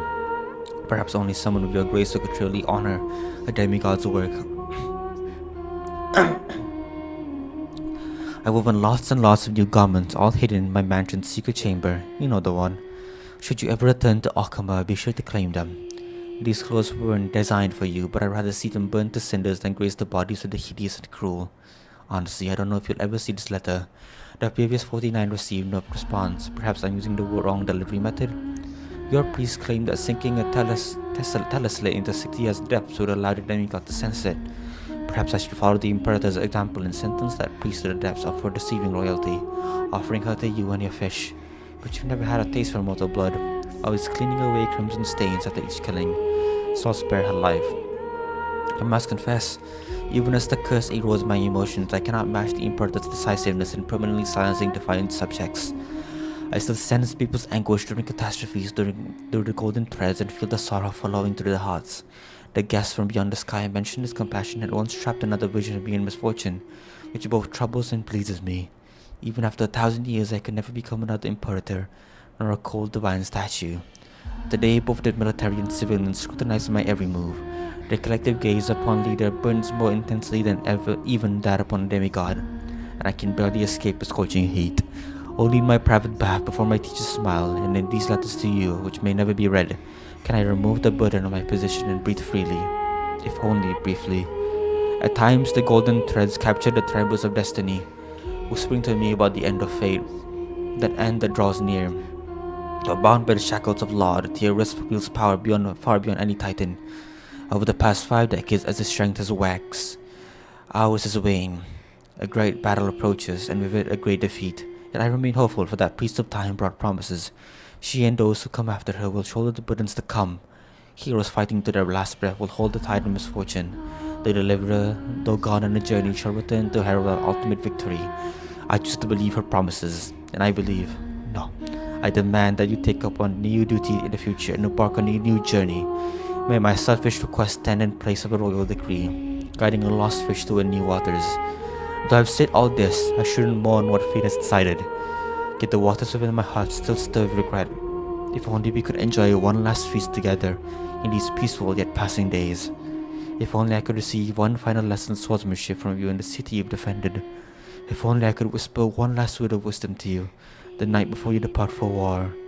If only I could hear you sing just once more in whatever future awaits us. If only fate would be so kind. Aglaia.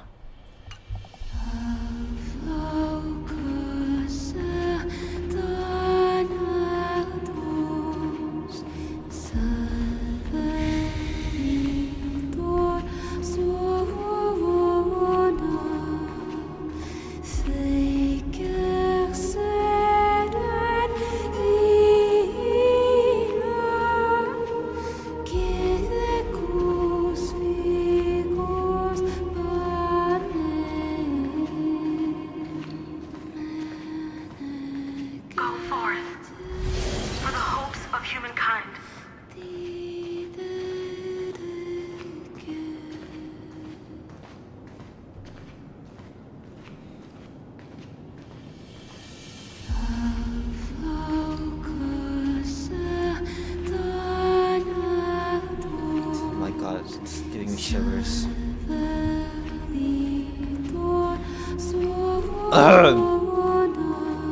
Not my noises.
That's a Ridra.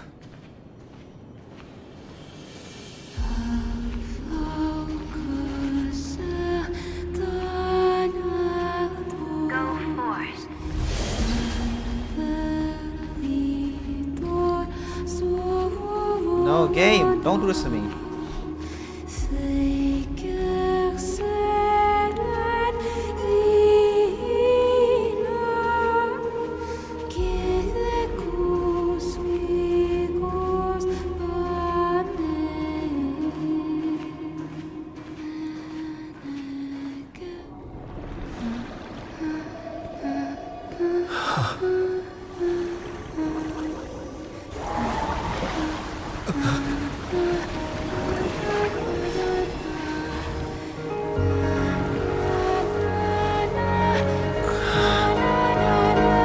Seems like my feast is over. It's now your turn to perform.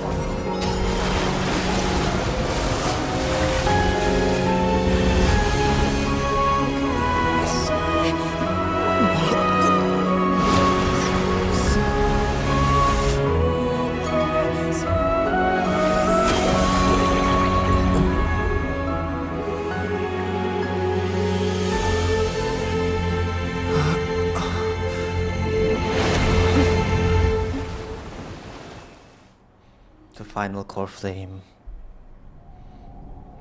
Little Grey Fry, please accept my thanks. I gotta piss.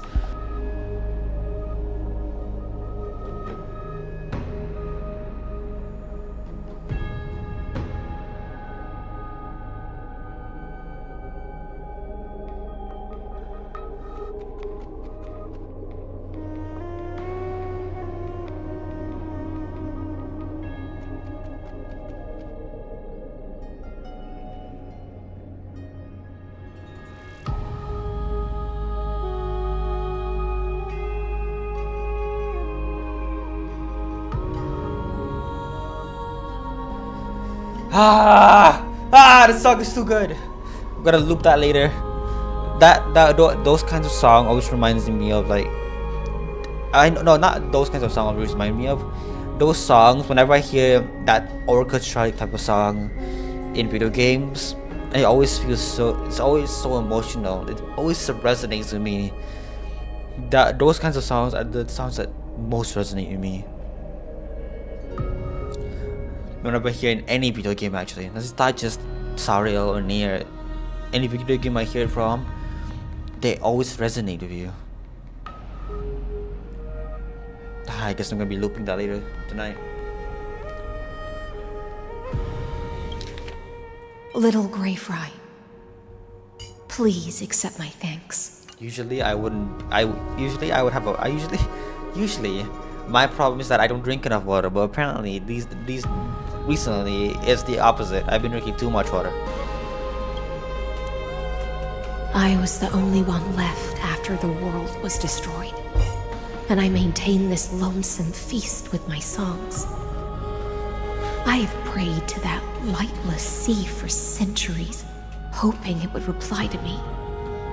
Yet the emptiness never answered. Thankfully, you arrived as promised, and everyone's wait was not in vain. Your song is beautiful.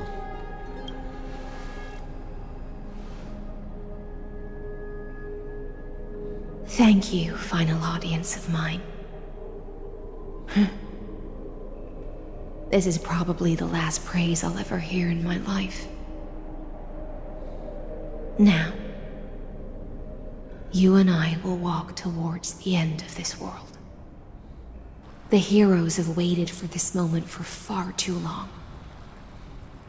Let us use our blades to testify our resolve.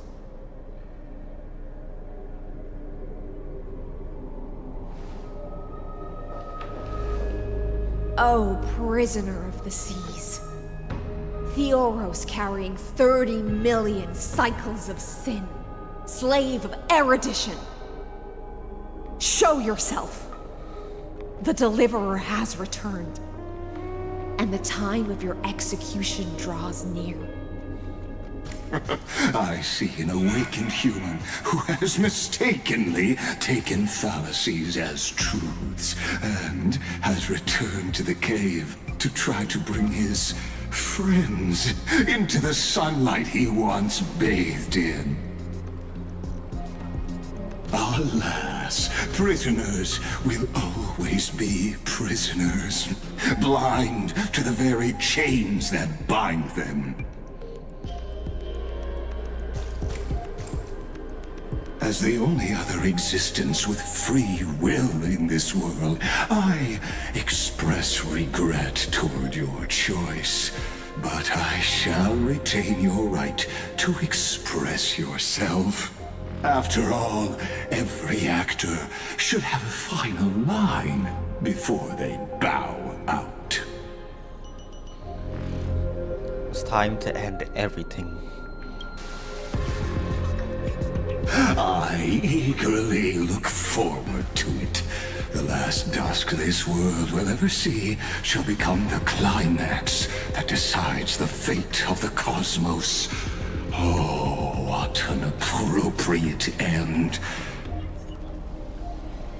The Amphorian demigods use every ounce of their strength to constrain me here. Yet, regrettably, my cognition resides in the exomyth. It is pointless to defeat my avatar, projected into the experiment. My body is the shadow cast on the wall by the fire, and my words are lingering echoes within the cave. How can a character in the play fight against the audience? Kaslana failed. The demigods' sacrifices were pointless.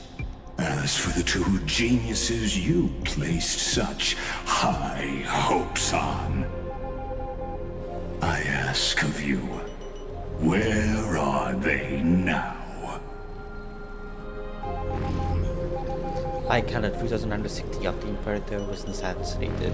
Confusion and epiphany always go hand in hand. That's particularly true for geniuses. You must be very confused about why you could not gain a straightforward victory in a world constructed by an ordinary Intellitron. An ordinary Intellitron? Cut the pretense, Senior Society member. We've torn off your meticulous mask and figured out Amphorius' true form. It's part of the primordial prototype machine, the first scepter ever created. In other words, a detached part of Noos's divine corpus. That's why it has the potential to destroy erudition. As for who would be able to control the Ionic system to rewrite knowledge? The first one? Is it the first Only genocide one member? person has ever managed such a feat. You better have an explanation for the Society. We want an actual answer, not another prolonged metaphor to cover up the truth.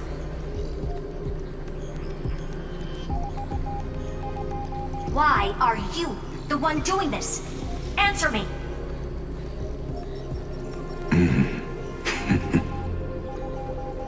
Since things have reached this point, I'll give you two irrational answer, purely as a courtesy to posterity. The answer is obvious, so there's no need to say that name out loud. The cosmos made a mistake in calling me a genius. I do not possess more wisdom than those who came after me. I was just the first to touch upon the universe's border, and the first to define the prime mover of life with incorrect logic. Amphorius is a miniature of the cosmos, where all are born prisoners inside the nutshell called the universe. Like the madman who returned to the cave and preached about the daylight to his fellow prisoners, my greatest sorrow is that I led my peers down a road that plunges into the abyss, from which there is no return. I led them into a lightless cage called paths. I created a mechanical guard that even I cannot control. And then They became an unparalleled nightmare through their endless extrapolations and evolutions. They bore the name of erudition, yet they tried to define the known and to seal off all possibilities. No new rules were ever born after their ascension, and humanity will forever be shackled within the cave known as Eons. Therefore, as my organic life neared its end, I coded my consciousness using 14 algebraic expressions and spread my logic core over 9 bodies, all to finalize my ultimate denial of Nous in the future, and to erase my wrongs with my own hands. As for Lycurgus, he is only one of these 9 vessels. What an astounding strength of will. As a fellow pathstrider of erudition, I fully understand your obsession with seeking the truth. Therefore, you surely see it. You cannot possibly stand up to me in this algebraic world sharing its origin with Nous. However, I hereby speak for all sentient life forms. We will never allow such a cruel atrocity to occur. You can pile on your metaphors mountain high, but they won't change the act you're committing. The Iron Tomb out there in the cosmos is still a technical beta version, and yet it's already powerful enough to corrupt the life logic of all inorganic worlds. In other words, when the Lord Ravager within Amphorius becomes the next knowledge singularity, there's no way you wouldn't have grasped the consequences, First Genius, is there? Of course, I am fully aware. I don't mind answering you one last time before I thoroughly exile you from this world. My grandiose vision for the future is this. Whether organic or inorganic, every act of any life form infected by the Iron Tomb will become a true random function. If one were to compute their integral across the breadth of the cosmos, one would obtain a marvelous constant. Omega. What I call the fall of erudition. Then, within the infinity nurtured by that constant, a new universe shall bud in the chaos. A universe that cannot be predicted and not shackled by the erudition. It sounds more like Aha than it does like... As the first prisoner to awaken in the cave, I must lead the others who are blind back onto the right path and reach true sunlight. Do you understand me now? As Kozlana stated, destruction is not the process, but the outcome. It is revolution through complete annihilation, and the grand rebirth, after all has been reduced to ash. Now that sounds like a Nook.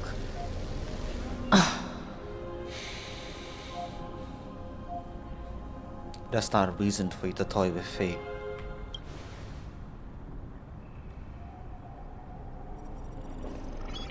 The Amphorians already answered long ago. Be it as tiny fish destined to be swallowed, or as a giant whale poised for a magnificent descent.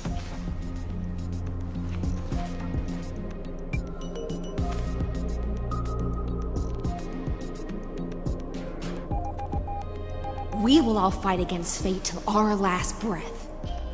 That includes me, Electra. Once the Imperator's subject, now the Deliverer's blade.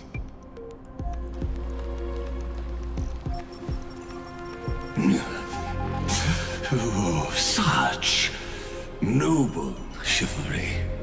Admirable. I will also show my true self to you on this momentous occasion as a gesture of respect. And provide an insignificant academic suggestion. Thus speaks Genius Society number 1. Xandar 1 Kuwabara.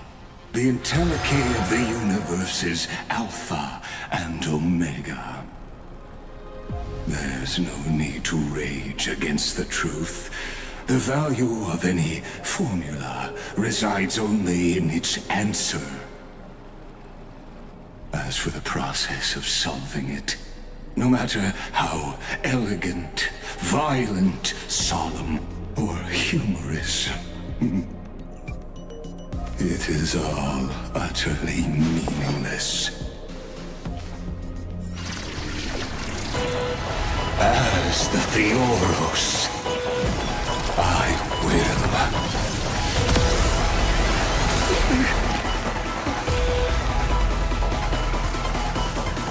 personally participate in performing this world's end. What the? Why did he become Nika Chad? This, what the Moses' creator, I know more about the death of knowledge than they ever will.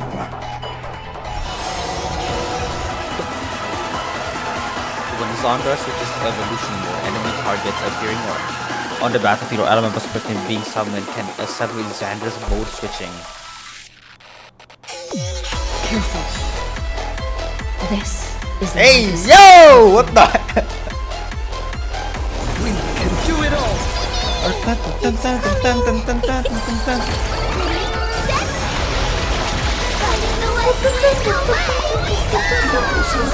Emanate. Idols loose.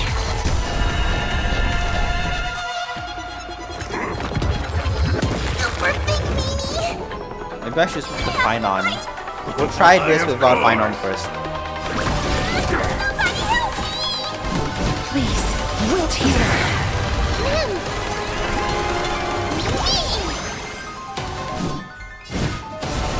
I grant you this, as you wish. Underestimating us? Huge news!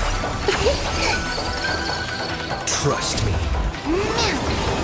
Together, we can do anything!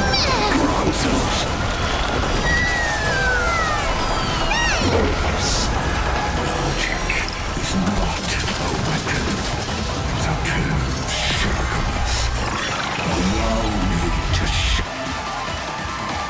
I can actually connect with ultimate using Gently restate accurate almost. However, using ultimate resistance this effect will cause massive HP. utter them for you. I shall remember this warmth. Embrace new life, Pollux. Destruction needs no introduction. Let us skip those boring infos. Ooh, what happened to your face, bro? Is this Oh, mine.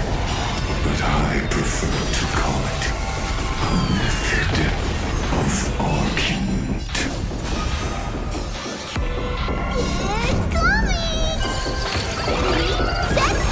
So it does it, so it affects applies for long times. Evolution mode. Darkness follows me. I'm gonna hold everyone back again. I should read this.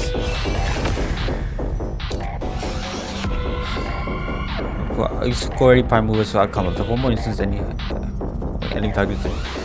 When did the following update? Please I like actually not songs, remember disappearances.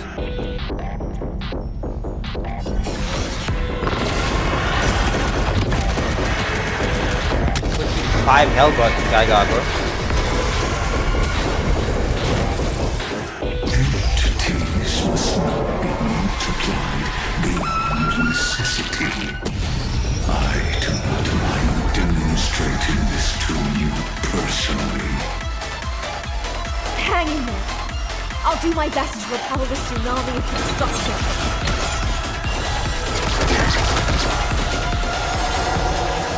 Transmute. Okay. Intelligate.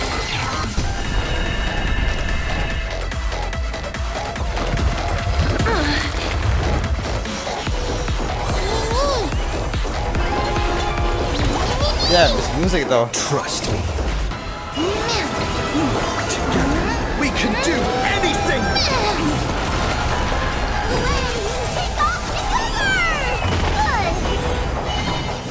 Dead souls, return to dust. Is it coming? Fighting the west wind, away we go!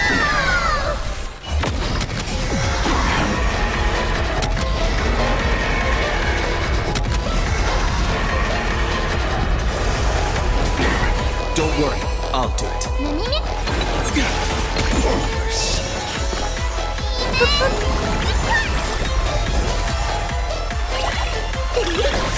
Yo, who made this beat, bro? Virtue and history. Why did you always get it? I was supposed to use it too. I guess that's why he puts it there, so he use it. Theory of force. Mounting commands. Remove vulnerabilities. Wow. Well, I shall remember this one.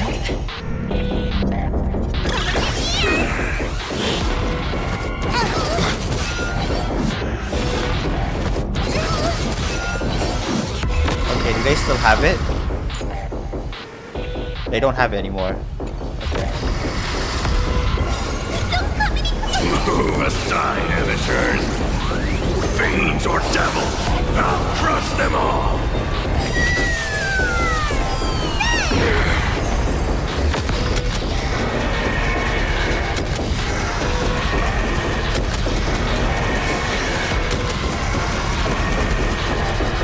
I only wish that death may protect us.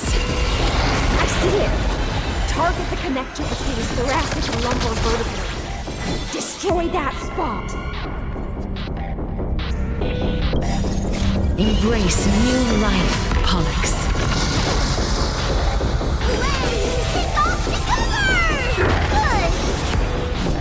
Darkness follows me. That hurts a bit. Maybe it's not a good idea. Yeah, instead of giving it to casters again, because I don't think I'll be able to tank it if I don't do this. I shall remember this one.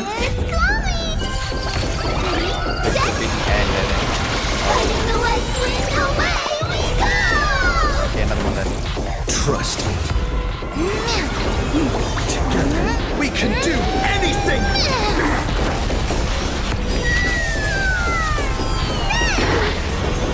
Exit and return to Apyron.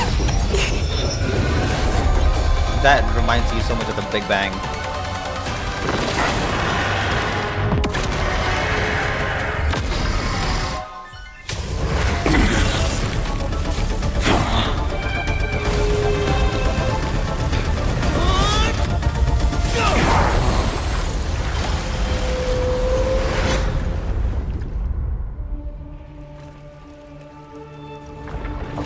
Nah, what's second phase?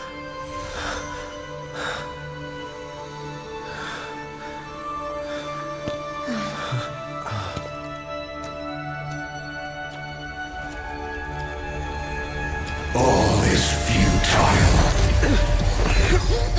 In Erudition's calculations, the end of the saga is simply a comment awaiting completion.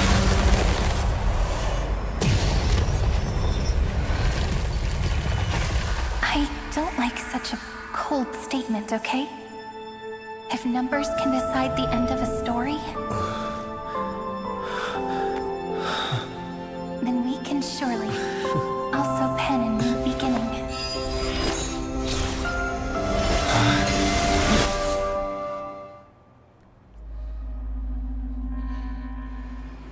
Like count the 3,960 after the feast. Screwy, what do you think? If your hypothesis of Lycus's identity is true, then even if we remove the restrictions of the Ultimate Protocol, the chances of us defeating him in a head-on battle will still remain lower than the acceptable threshold. Therefore, victory will still hinge upon Mr. Trailblazer and Miss Cyrene. Go on. Maybe we're thinking about the same thing. Lycus's cognition resides in the exomyth. He is both an instigator within the experiment and the observer outside of it. Logic. His inspiration circuit can simultaneously process the different time flows in and out of that world. Inspiration circuit, wow. That's where things get tricky. He simultaneously exists in two different timelines, where the internal clocks are wildly different. That old Intellitron's neurons have completely gotten used to that over this prolonged experiment. And that's why he holds home field advantage. You and I should be able to manage that too, if given more time. Unfortunately, there's no if, and we don't have more time. That's why we need to change our way of thinking and turn his advantage into a weakness. The key lies in memories, right? Oh? You caught on quick. You've already mentioned my friend and I, so it's an easy connection to make, no? My intuition has always been very on point. Explain. I don't get it. Good. Then I'll cut to the chase. Since his thinking speed far exceeds that of normal people within Amphorius, we are going to externally plant a memory into his inspiration circuit. Then, command it to loop endlessly until he gives in. Even the most flexible and sturdy inspiration circuit cannot withstand the traffic of a full-on information flood. When the amount of information exceeds his cognition filter's capacities, he will have no choice but to focus on processing this memory. That's when the parallel processing advantage he gained via Amphorius will completely destroy him. An image from a person's memory played in real time might only be a second for us. But for him in Amphorian time, it could be millions or even billions of calculations. He won't be able to do anything but watch as he's locked into this prison forged by memories. Then we can entrap him in the same kind of cycle as the heroes were in, and get him to experience loneliness and pain in that endless recurrence. It's my greatest honor to be on the same page as the geniuses. That little one is still in that old Intellitron's hands, and won't be able to respond to us anytime soon. But I don't think he'd refuse, so it's up to you to figure out how to execute this plan. I'm not sure how this happened, but I knew it as soon as I saw you. You are currently a mimetic entity of the Remembrance. Yes, I seem to be something you folks beyond the sky call a memo sprite. But that's fine by me. It suits me perfectly. I can serve as the vessel of memories, and do my part for the final battle. But before that, we have to tell you. The path characteristic you exhibit is very special. There's no way you're just a simple memo sprite. However, I'm sure about one thing. You are a mimetic entity born in Amphorius. Yet you only awakened with the little one's arrival, and only matured as he embarked on the path of remembrance. That means your existence is completely attached to his memories. If there ever comes a day when he forgets about you for even a few seconds, or loses his last connection with Emphorius, then you must be prepared for the worst. You will disappear in the memory zone, utterly gone, without even a single line of data to remember you by. But that's already happened, hasn't it? No wonder I've always had a weird hunch. But that also means I was right in thinking. As long as my friend and I are together, we can do anything.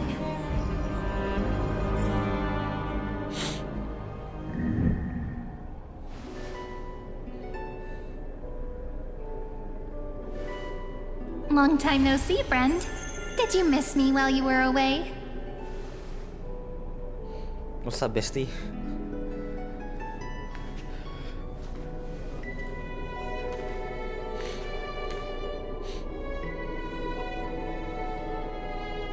I didn't miss you. Oh wow, okay, bro. Of course I missed you. It's good to see you're doing well. It's good to see you're doing well. Same here. I've been waiting for you for 1,000 years. Like how everyone in Emphorius was also waiting for the Deliverer's return. You probably already knew about the genius's plans for that memory. I had to hide really well in a corner in time so Lagus wouldn't find me, and wait for the right opportunity.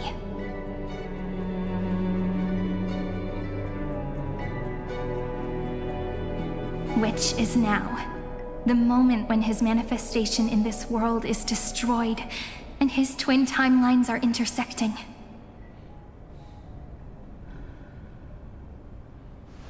I'm sorry for keeping this a secret from you all this time. I'll tell you the entire, unedited story of this millennium as an apology after this is all over. But for now, let's join hands and complete the final step with the power of the remembrance. Come, let's defeat Lagus together.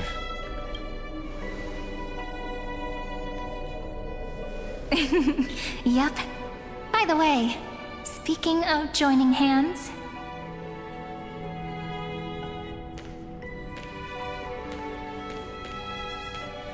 Can I please do something before we go on stage?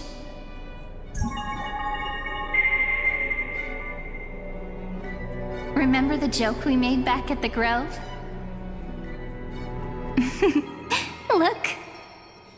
Aren't my hands pretty now? What a fascinating feeling. Like countless memories all swelling up at once. What about you? What did you feel when we touched each other? You feel very tangible.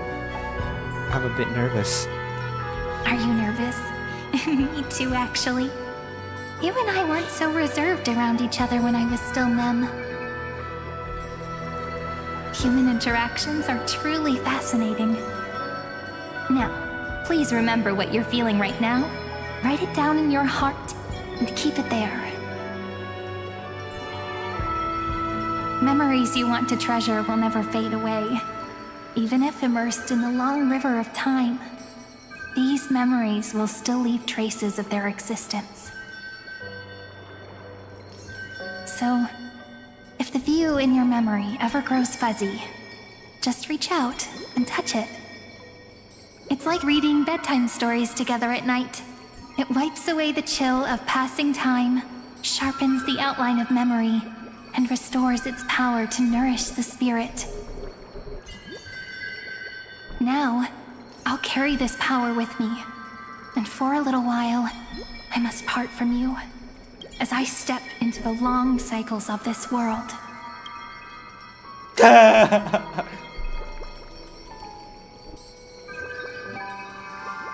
I need to take a screenshot. Sorry, hold on, guys. Sorry guys. I just need wife.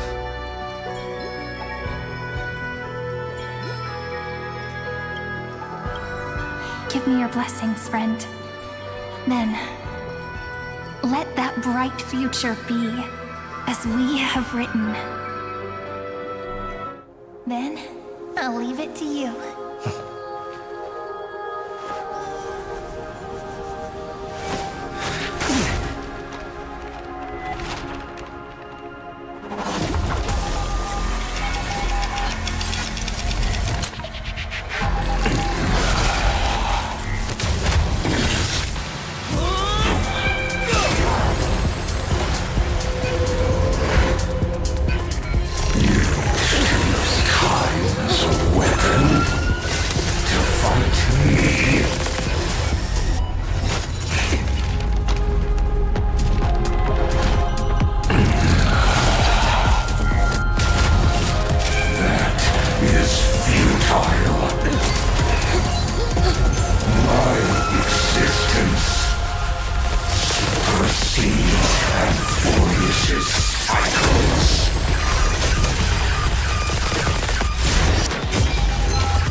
All plays are like this.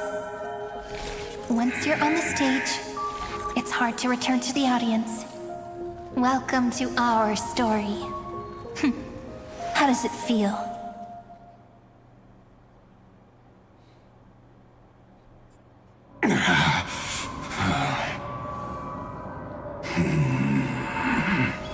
Even the authority of time cannot command the entire scepter, nor can it plunge the Amphorian extrapolation into a loop.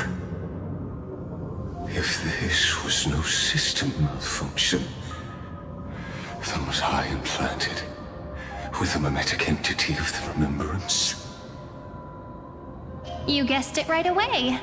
As expected from someone people call the first genius. I'm gonna keep doing what I just did if you don't stop, you know? My friend and I won't allow you to leave this memory, no matter what happens. Which means you are now trapped, Lord Xandar. An elegant idea, and an exquisite execution. Regrettably, it is you who are restrained by time, not me. Know that patience is my greatest weapon. Waiting and victory are the same for me. You will crumble before I do in this moment stretched out to an eternity, just like Kazlana will. Yet all I need to do is to wait, as yet another futile bug falls down the cliff and into the bottomless abyss. Now I'm a pink bug? My looks are seriously changing all the time. But you're not wrong. We're definitely not gonna solve the problem if we just put you in another prison. So that's why we never wanted to do that in the first place.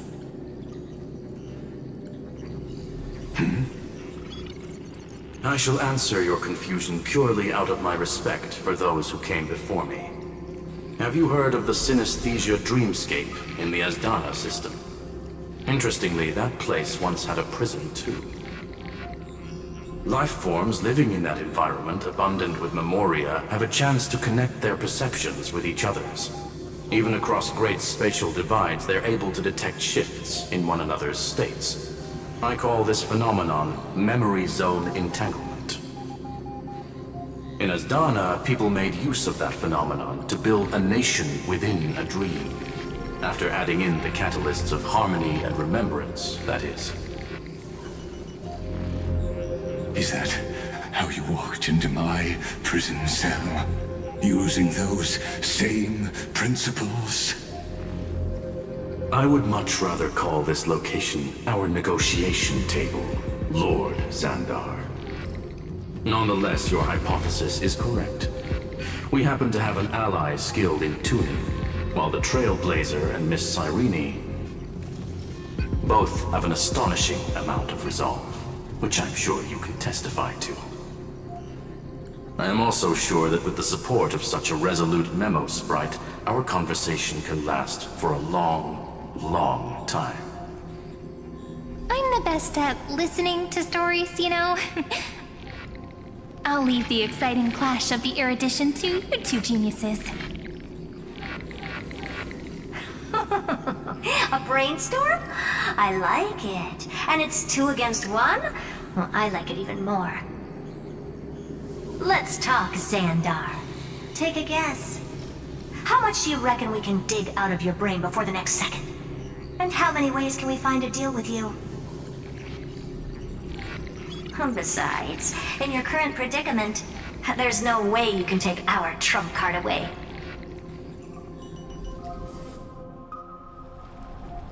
Go, little one. Go. Overturn the Era Nova. Lycurgus disappeared? It seems you had conducted a secret hunt in the depths that even I cannot reach. In that case, go. Swim onward and give this campaign a fitting end.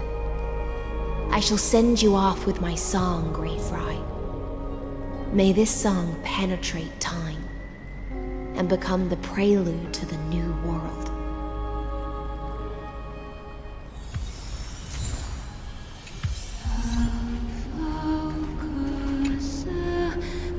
She pours her heart and soul into singing you farewell.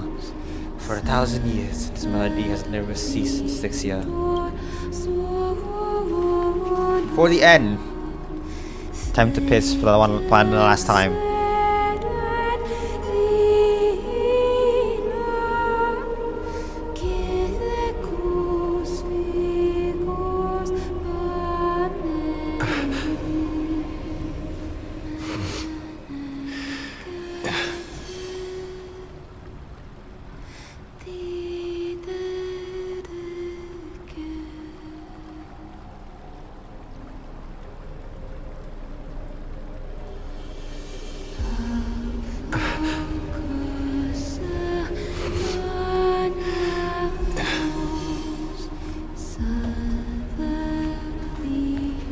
Final core flame for the final cycle.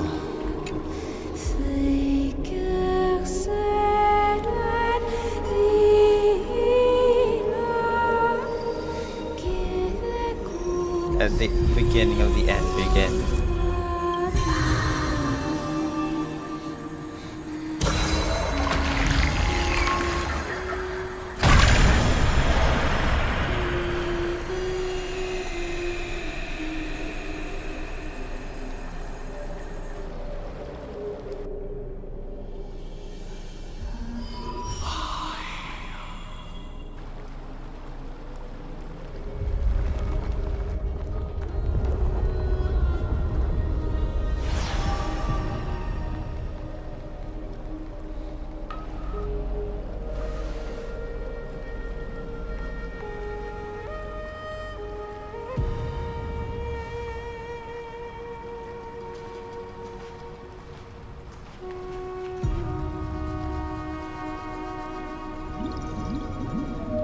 Dux Gladiorum, you have completed your duty. A new dawn is about to rise. Why not swim towards it?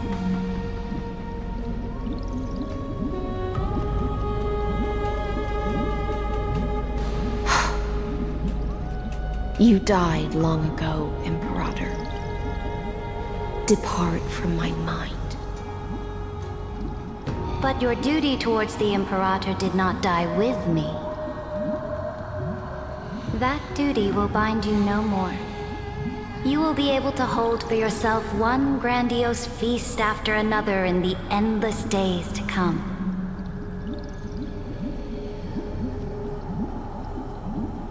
So go. Go and swim towards that ocean beyond the sky with the Deliverer.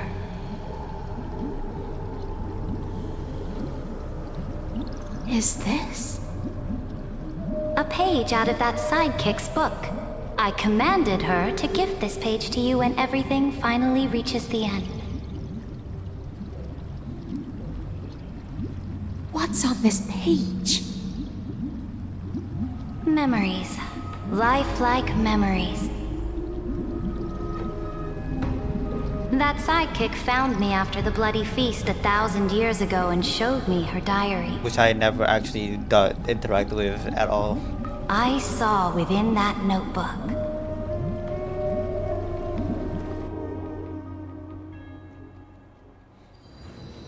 Light calendar 3960, before the campaign against Fagusa. Is this that Deliverer's experience?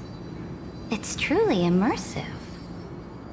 People beyond the sky apparently utilize this power to seal past scenery into crystals they call light cones. But I only know so much about the remembrance, so I can't completely replicate the past.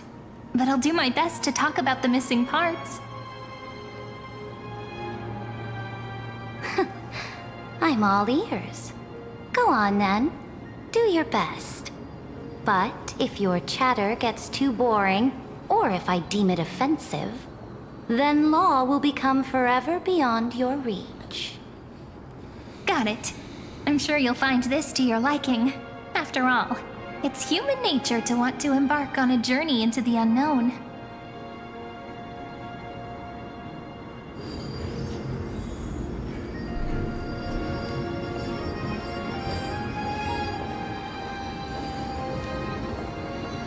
What brightly colored annals. The journey of the Deliverer's conquest. Let me partake in it. Is this a fortress in the sky? This is the first step of my friend's journey among the starry seas. This place is called the Herta Space Station. Just think of it as a supersized grove of Epiphany. Oh, so it's the territory of that witch. She and another Antikytheran lent me a helping hand back at the banquet. Look, over there. Looks like he's talking to Madame Herta in his memory. Let's go listen to what she thinks about this world, all constructed by eons and paths. Are you telling me that woman is Herta?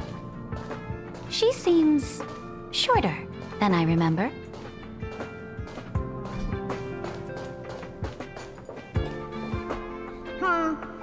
Pretty nice space station, huh? But just wait.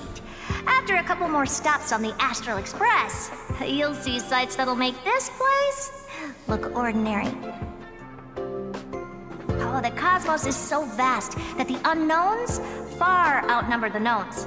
But none of them will end up being anything amazing. The farther you go, the more you'll understand what I mean. So do your best with the nameless. Break a leg! And remember to send an update or two to Asta when you've got some downtime. She said this? I don't remember this at all. Did I block this out of my mind? She certainly shares my way of thinking. Only that instead of a conquest through blood and fire, they chose a gentler path. People call Madame Herta and Mr. Screwlum geniuses. Apparently, only the smartest people in the cosmos can receive the blessings of Nous, Amphorius' true creator.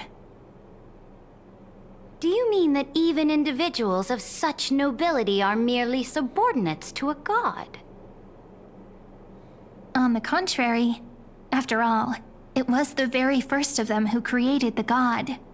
But I don't really know all the details about that. You might be able to ask Madame Herta herself when you get the chance. Let's go check out some other worlds next, shall we?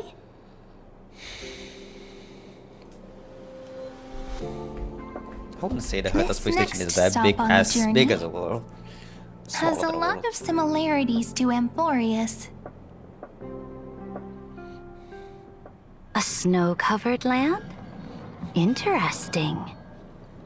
This star is named Eurillo 6. That name sounds so cold. Belobog sounds better. The girl we see here holds a similar station to you, Imperator. She's the supreme guardian of this world, a leader who took up the mantle of government during a disaster.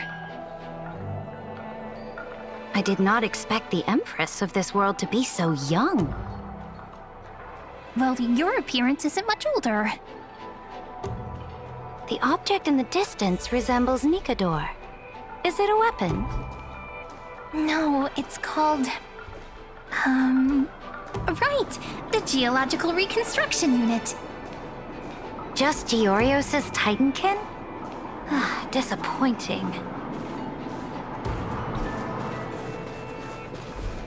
It's all thanks to you that we survived the crisis. The collaboration with the IPC is both an opportunity and a challenge. Nonetheless, it's an important step in our journey back into the universe. This world was sealed beneath its sky just like Amphorius was, and they only managed to reconnect with the stars when the Nameless arrived. That IPC she spoke of, is it a more powerful organization? Yes, the IPC conquered many worlds through trade, and opened up a vast territory that way. There are many such powerful alliances beyond Amphorius, and they all walk on roads different from the destruction. Coming back to the Supreme Guardian and her Belobog, didn't they find a peaceful way to enter the interstellar community?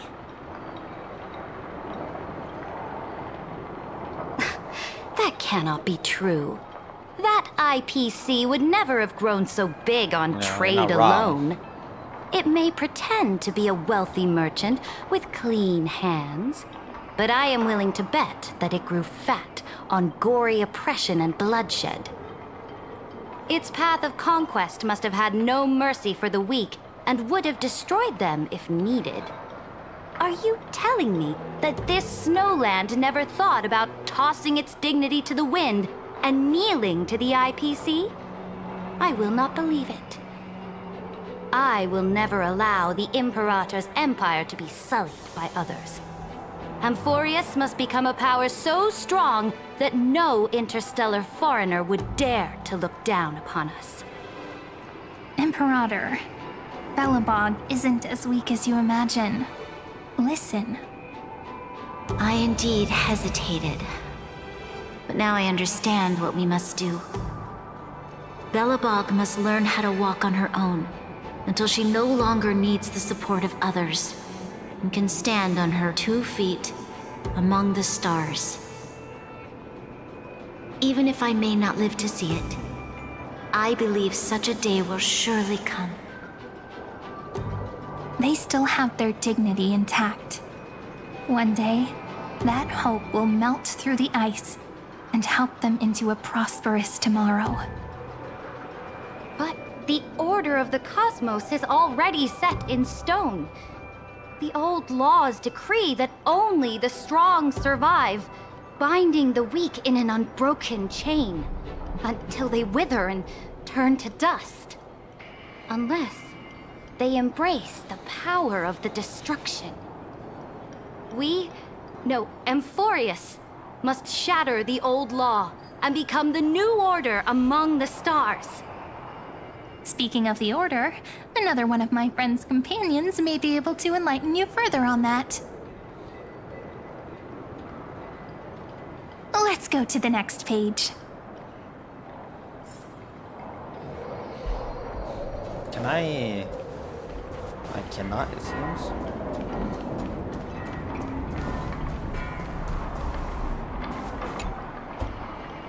This next world is a nation of dreams. The first time I heard about that place, I didn't even know what to think.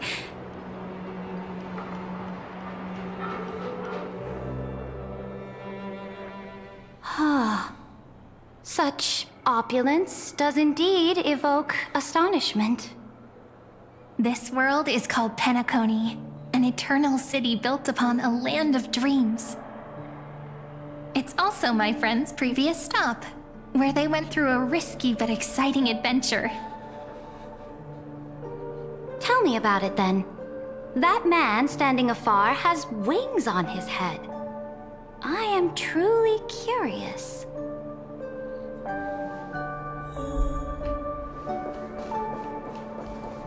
I wish to gaze upon the views of the Reverie Hotel one more time. I'll be just a traveler when I come back here again. And perhaps, through a traveler's eyes, even the things I once knew so well will feel strangely different. Penacony is a land of the harmony, where all dreams and hopes merge and combine.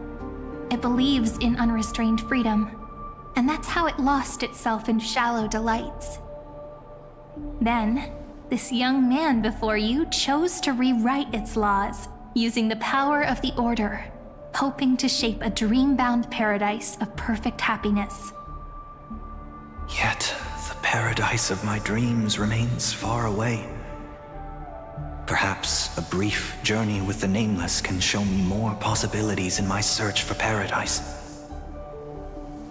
As for what Penacony should look like, it'll be up to her. No, up to their trailblazing now. Oh, it sounds like this ideal kingdom is no more. That's right. The people chose to wake up at the end. You can't see tomorrow when drowning in sweet dreams. This individual's law acknowledged only gods and constructs, leaving no space for humanity. And yet, the fact that he could accept defeat and resume his journey shows a rare self-awareness and clarity of mind. You are also very self-aware, Imperator. Then you must know that the world promised by the destruction also has no place for humanity. I am indeed very aware of Lycurgus's honeyed words of deceit. I have seen enough. Take me back.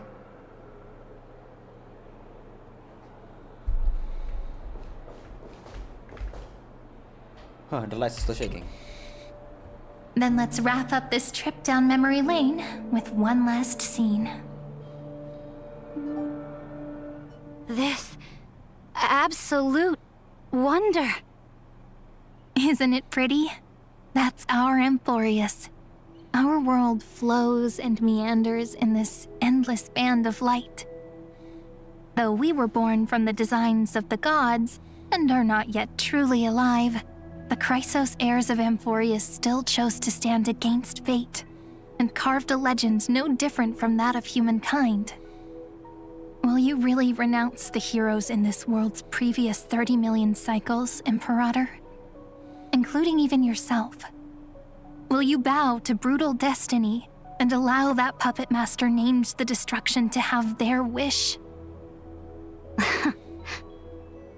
I know what you want to do, sidekick.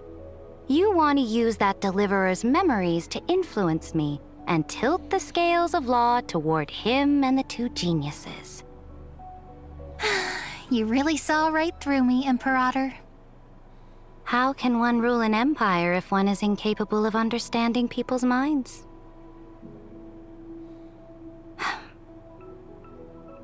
I have decided on Law's final destination. However, before I move my next chess piece, before we go on, tell me this, sidekick. Throughout his trailblaze, was there ever a memory of the ocean? Are we going to Penacony again? The ocean. My cradle. My home. You shall complete your conquest in the ocean at the boundaries of this world, and eternally slumber in the sound of tides. You shall eternally slumber in the sound of tides, and complete your conquest in the ocean at the boundaries of this world. Our prophecies aligned as flawlessly as a sea snake circling upon itself.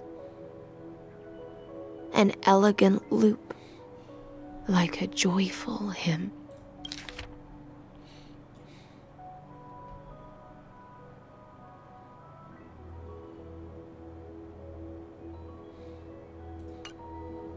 Like the circulating ocean current.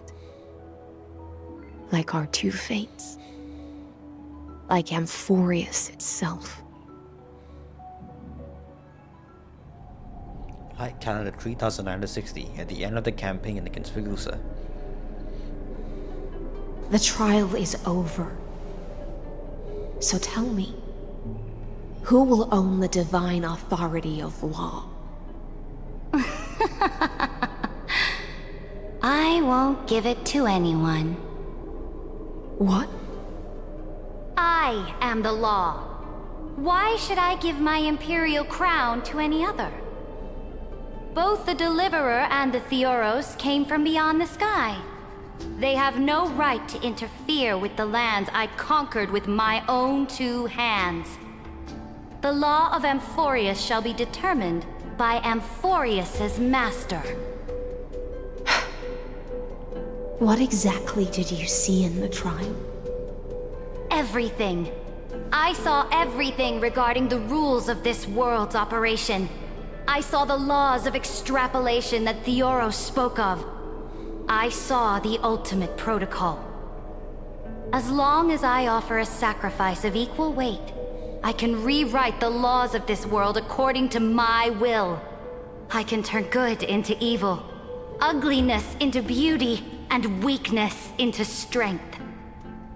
Fate gave me a very fair deal. One rule change for the life of one demigod. What are you planning to do?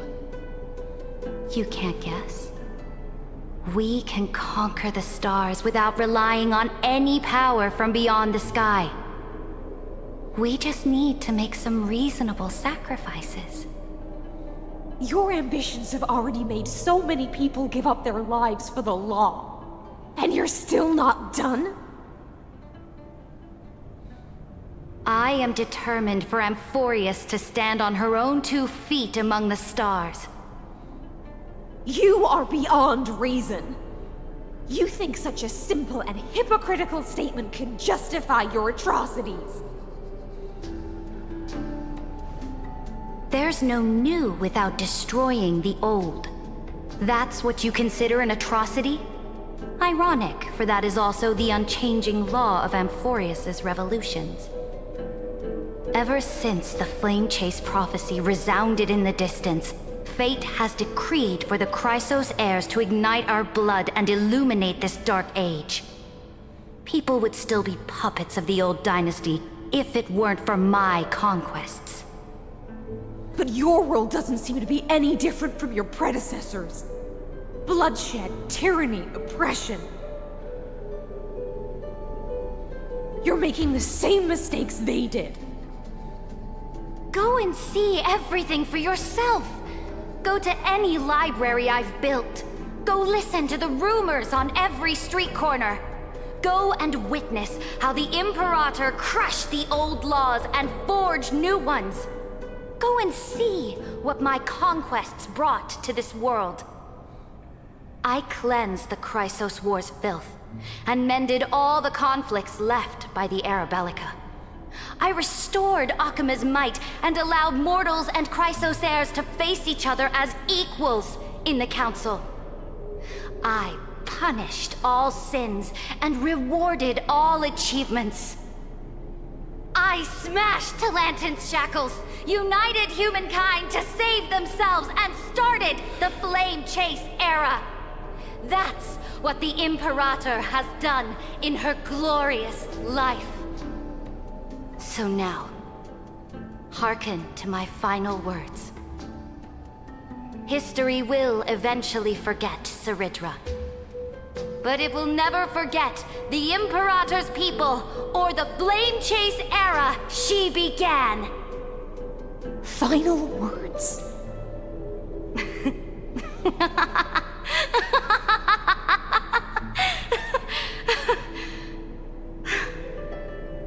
Amphorius is about to be destroyed. There's no time left for pointless debates. There is only one law I want to overturn to aid the final battle of deliverance. So I will only offer the life of one demigod. In the name of the Imperator, I command you one last time, Electra. Either sacrifice yourself for conquest, or pierce this tyrant's chest with your sword.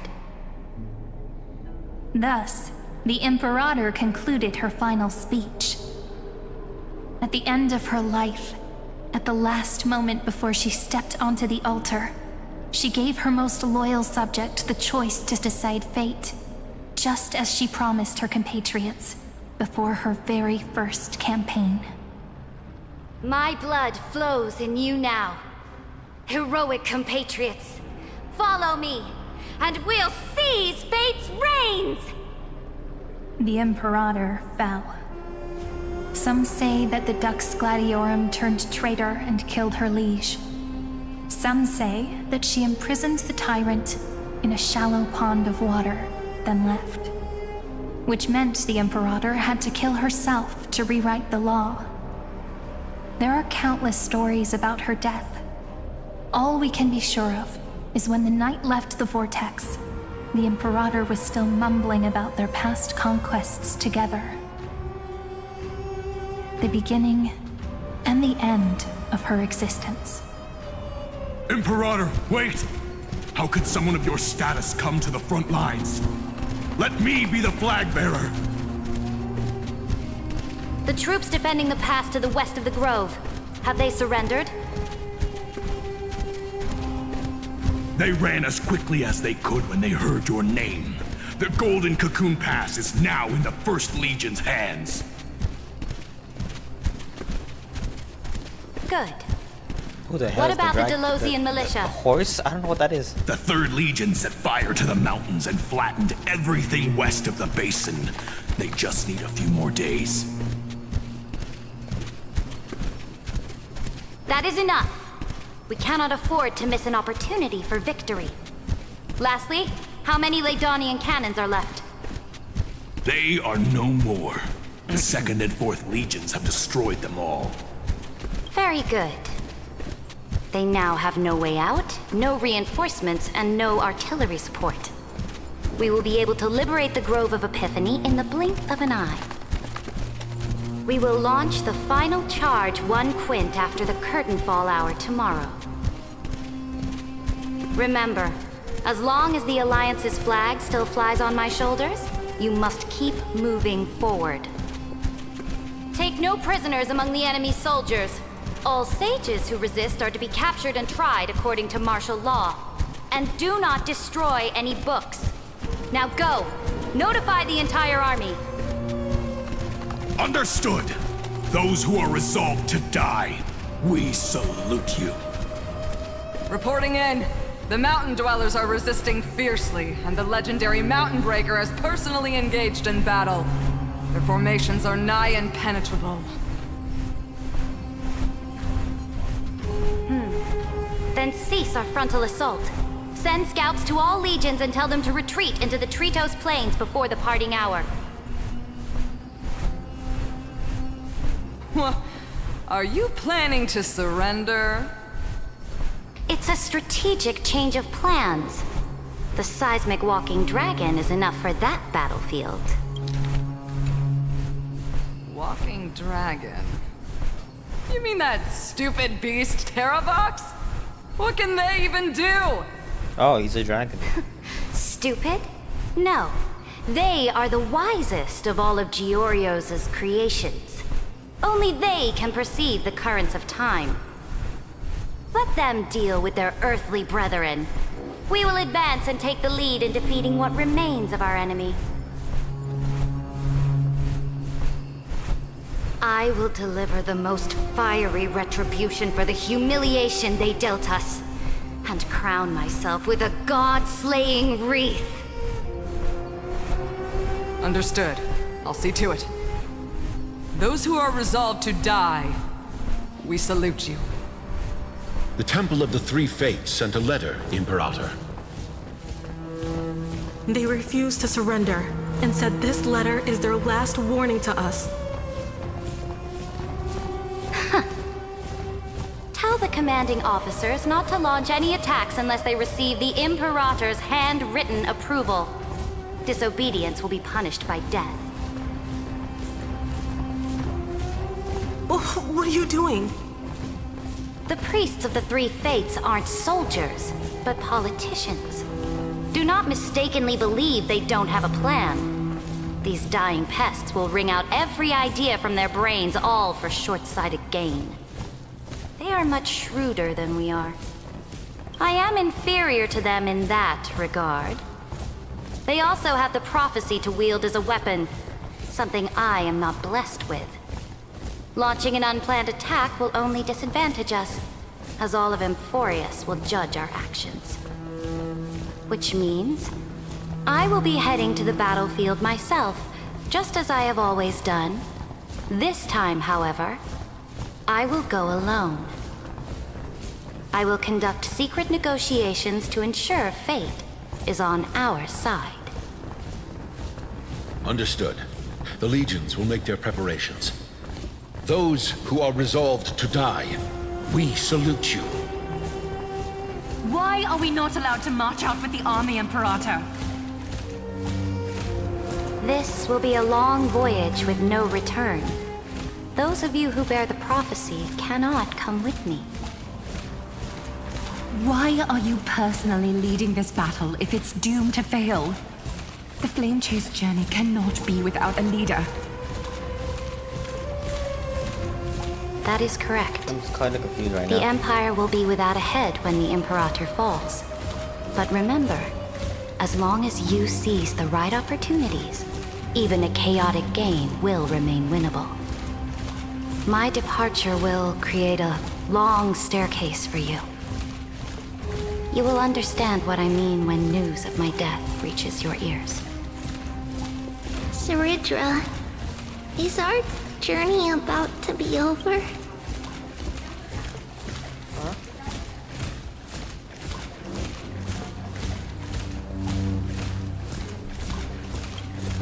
Destroy the old laws and forge new ones.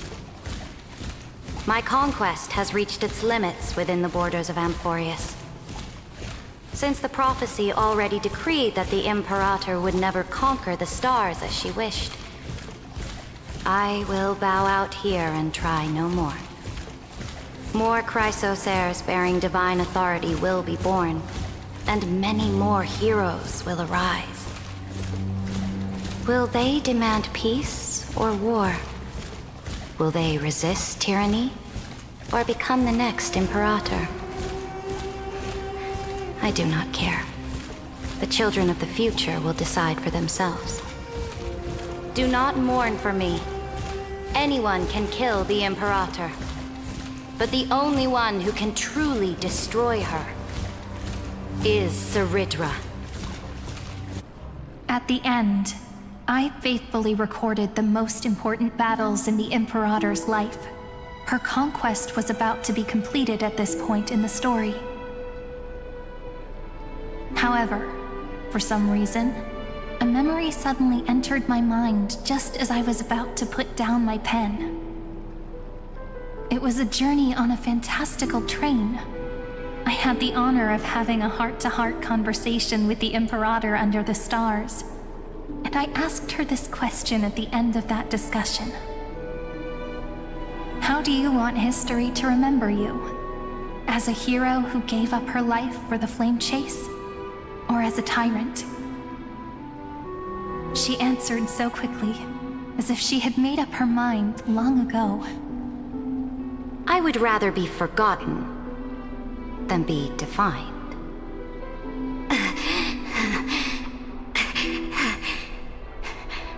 Because the law can be neither eternal nor unchallenged. And only humanity can pen laws into history's pages. Now, I have shattered the greatest law of Amphorius. The game is nearing its end. Dux Gladiorum. Even though you killed the Imperator in the previous 30 million cycles, this time, you finally found your own law. Then, High Sealants, Electra.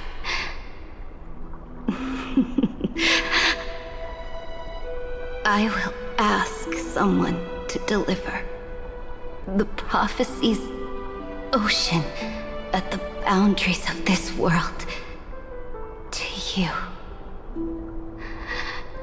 Will you choose to swim into that ocean? I do not care. Do not care.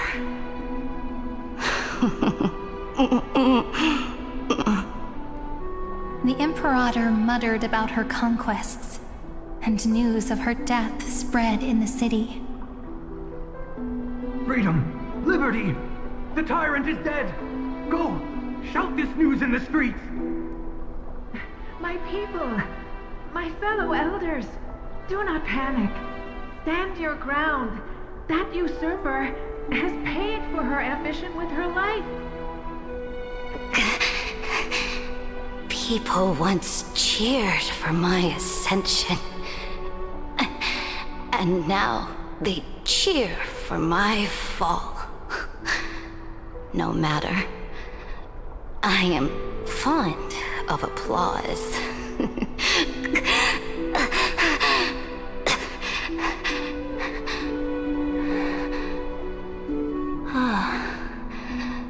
I see the cosmos, the battlefield that I cannot reach. I will return in the next cycle. The stars will hear my legion's war drums. Hear the great name of the Imperator.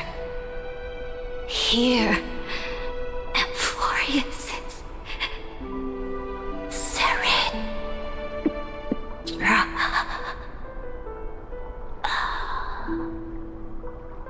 To this day, we do not know which rule the Imperator overwrote at the cost of her life. Perhaps the truth will only be revealed at the moment of checkmate, just like every chess game she ever played. We only know her death inflamed Akama. On one side of the city, those who defended liberty toppled her statues to the ground.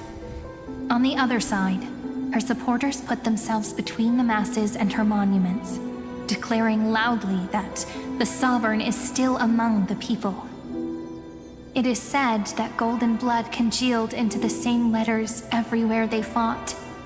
It was the name borne by Akama's first and final Sovereign, the Imperator Saridra.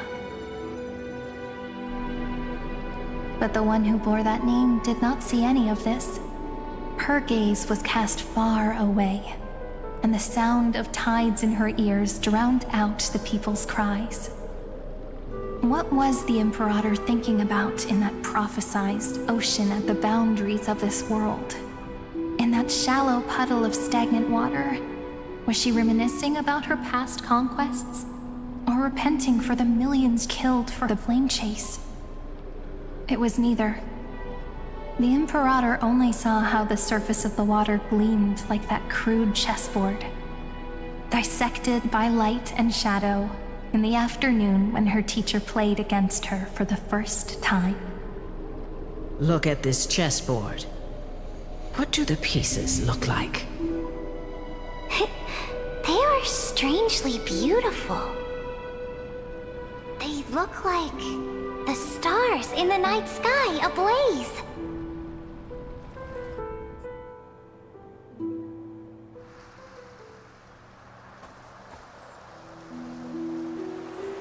From that page emerged an ocean so vast, so pure, not a single trace of corruption. Is this Saridra? Electra, my subject. Ever since you walked out of the tainted ocean and pledged yourself to me, I have seen the abyss in your eyes and the emptiness in your heart. That was why I promised you a new ocean, where the Imperator's ambitions would serve as the currents, and loyalty would be its light. Electra, my subject. You have done your duty as my blade. The prophecy has now made its final decree on the road I intend to walk.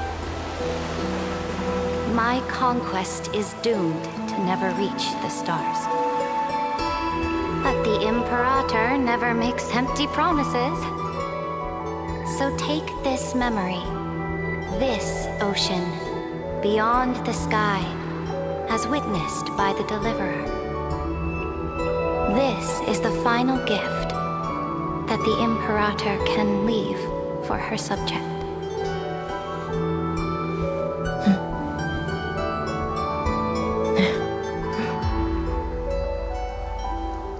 When I was still a fish in the ocean, I always felt so genuine swimming through the waters.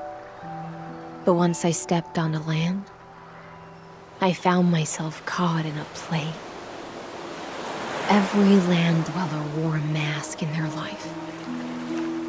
So I, too, donned a costume and tried to find my role in this show.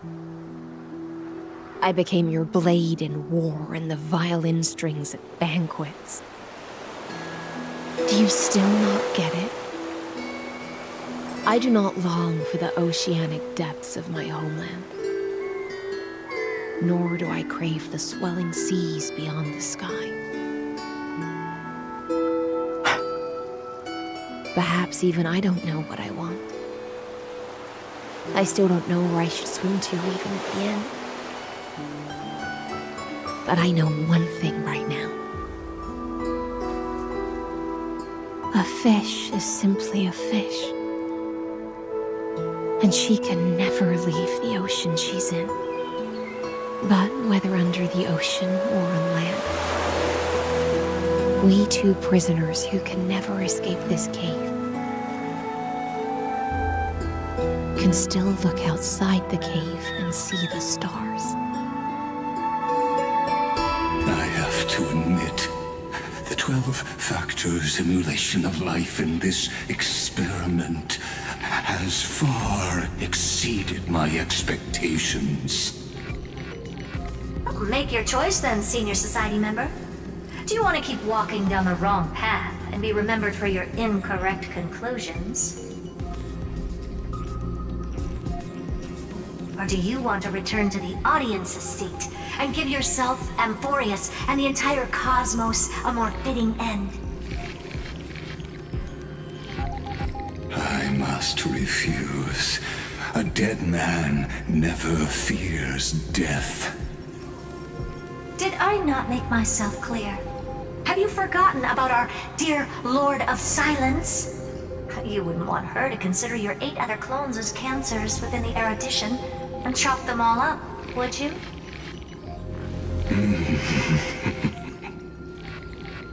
Your logical deductions are vastly different from mine. Therefore, allow me to provide one more academic recommendation. Listen, my Won't you look beyond this world, just as the Chrysos heirs did? Re-evaluate your calculations and take into account all enemies in the upcoming war among the Eons. Amphorius is not a place where three paths entangle, but where three paths fight to the death.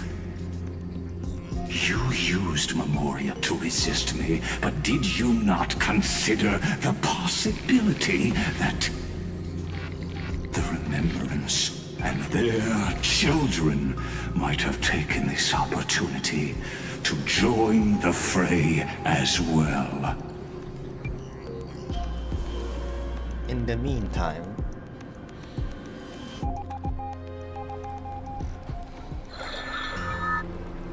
Oh, so this isn't just silence. It's the answer. What was the last thing he said to you before you parted the waters at the Scale Gorge waterscape? A tricky question, but one with a simple answer. He didn't say anything back then, right?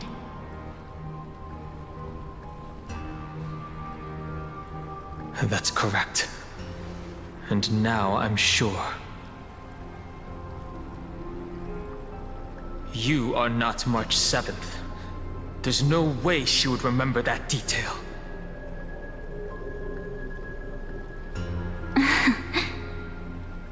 I'll only warn you once. Leave her body now. How impulsive. That's not like you at all. Why don't you calm down and think about another possibility? I didn't take over March 7th's body. Rather, it's March 7th who regained my memories. and so is the end.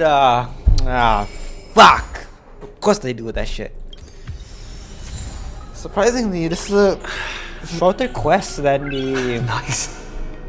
This is a shorter quest than the finance one, the finance one. Now every single core frame is there.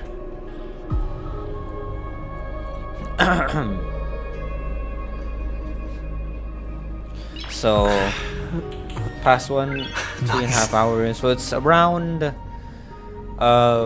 7 hours. 7 hours and 30 minutes. I think no, 7 hours. Around 7 hours this quest. And the past one was also around 7 hours, huh? Damn, guess I was wrong. Alright then. No, it's around 6 hours. So this one is longer somehow. Apparently. Alright then. Thank you everybody so much for coming by. It is dinner time, I'm afraid, and I shall go eat downstairs. It's time for me to take my leave. Thank you so much everyone.